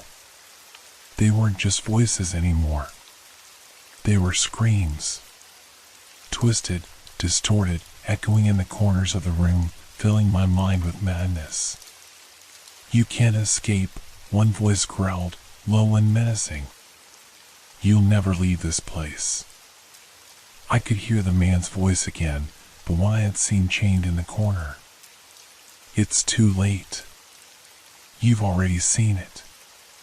You're part of it now." The room ahead of me twisted, the shadows stretching like fingers, reaching out to grab me. I didn't understand what was happening. The house, it wasn't just a house anymore. It was a living, breathing thing, feeding on my fear, growing stronger with every step I took. There was no escape. There was no way out. I turned a corner, slamming into the wall as my vision blurred. My head was spinning. The air was thick with the stench of mold and rot. The house was closing in around me, like the jaws of a trap, and I was its prey. A sudden, sharp sound, thud, thud, thud, echoed through the room, followed by a low growl. I froze. I knew that sound. I didn't need to look to know what it was. It was behind me, right on my heels. The thing. The creature. I dared to glance over my shoulder. The creature was closer now, its distorted form moving with unnatural speed. Its limbs were long and twisted, like a marionette controlled by invisible strings. Its face, if you could even call it a face, was hidden beneath matted hair, its eyes glowing with an unnatural hunger. It was dragging itself toward me, its claws scraping the floor, its breath shallow and ragged. I turned forward, pushing myself harder, but my legs were giving out. The room seemed to stretch endlessly, the walls narrowing, the ceiling lowering. I was running out of space, running out of time. Suddenly, I heard a voice, clear, distinct, human. "In here." I froze. I hadn't heard that voice before. It wasn't one of the whispering ones, or the growling thing. It was someone else. Someone who was alive. My heart skipped a beat. I turned, searching for the source of the voice, and found a small door on the far wall, half hidden behind a pile of broken furniture and dust. It was barely visible, but there was something familiar about it. It called to me, like a lifeline, like the only thing in this hellish place that could offer a way out. I didn't hesitate. I rushed toward it, my hand shaking as I grabbed the handle and twisted it. The door creaked open, revealing a narrow staircase that led downward into an even darker abyss. A chill crawled up my spine, but I didn't care. I had to get out. I had to escape. The creature was closer now. I could hear it snarling, its footsteps scraping, dragging across the floor. It was almost upon me. I stepped through the door and slammed it shut behind me. The sound of the creature's claws scraping against the wood was deafening, but I didn't stop to look. I ran down the stairs, my feet pounding against the old stone, my pulse racing. The air down here was colder, damper, and as I descended further into the darkness, I felt the weight of the house pressing down on me even more. The walls seemed to close in tighter, the air growing heavier with each step. The whispers were louder now, echoing around me like 1,000 voices trapped in the walls. "You shouldn't have gone down there," one voice hissed. "It's worse down there. You don't know what you're walking into." I didn't care. I couldn't care. I had to keep moving. I reached the bottom of the stairs and found myself in a narrow, low-ceilinged hallway. The walls were lined with peeling wallpaper, and the floor was covered in dust and debris.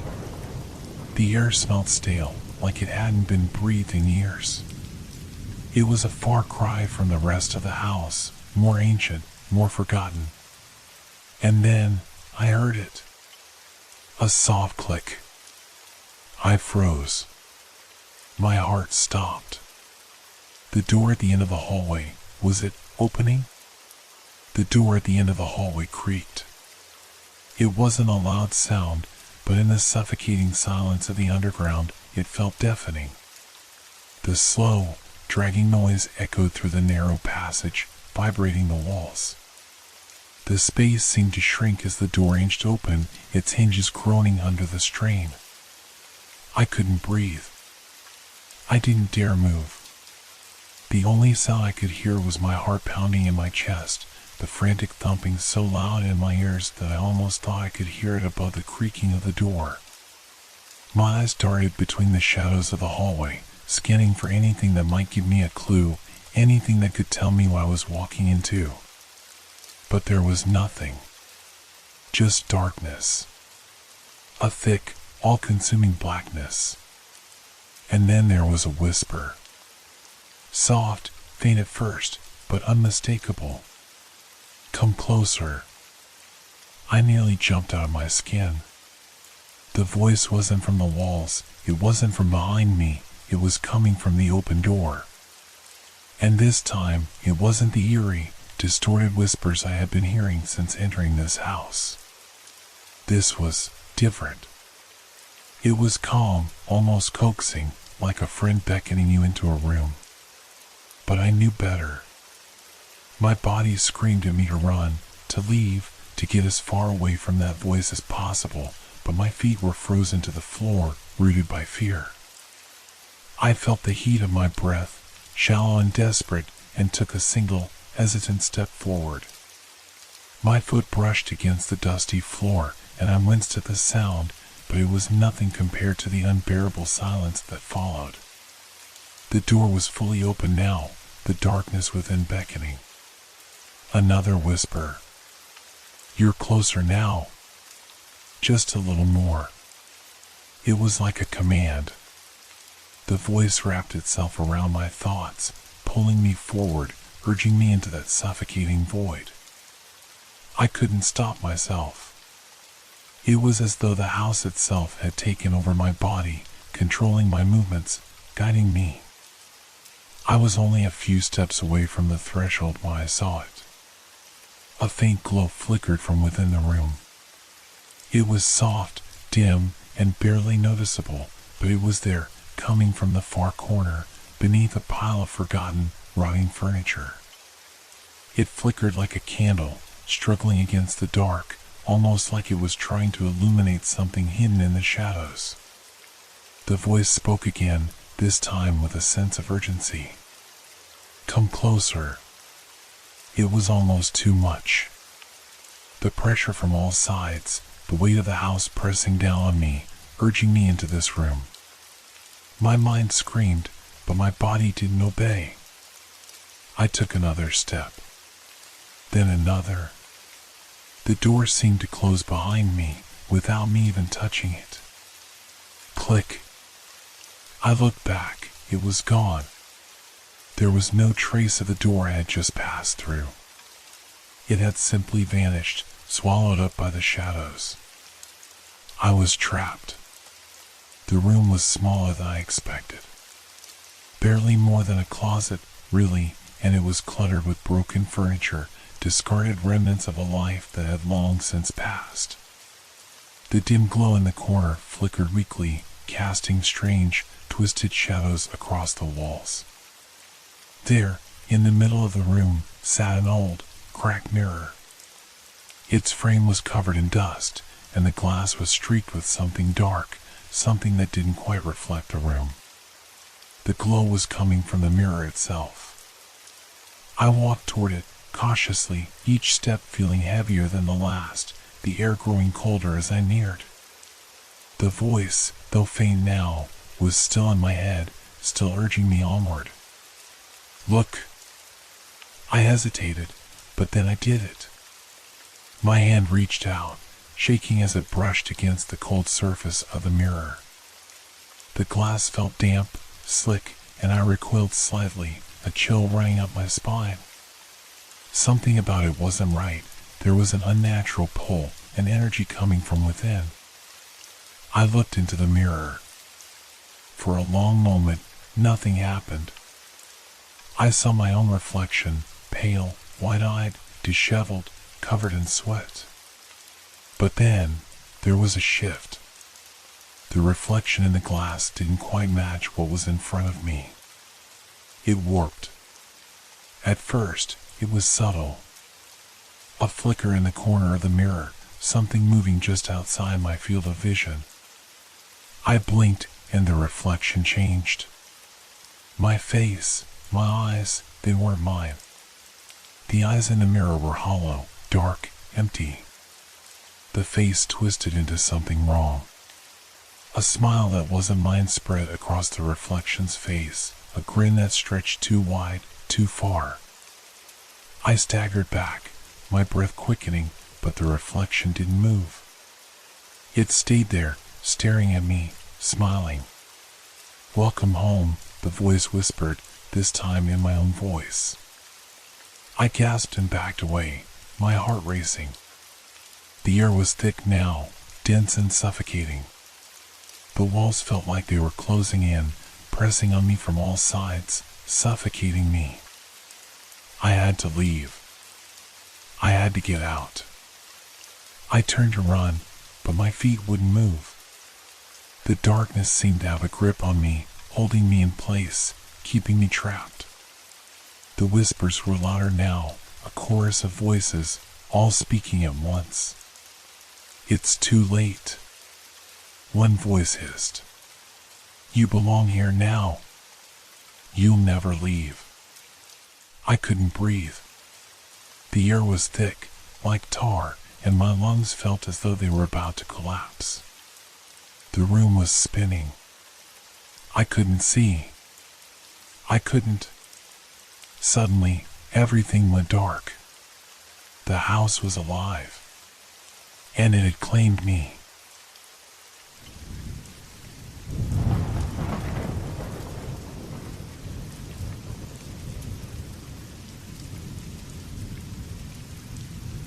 Hope your dreams are filled with fear. Good night.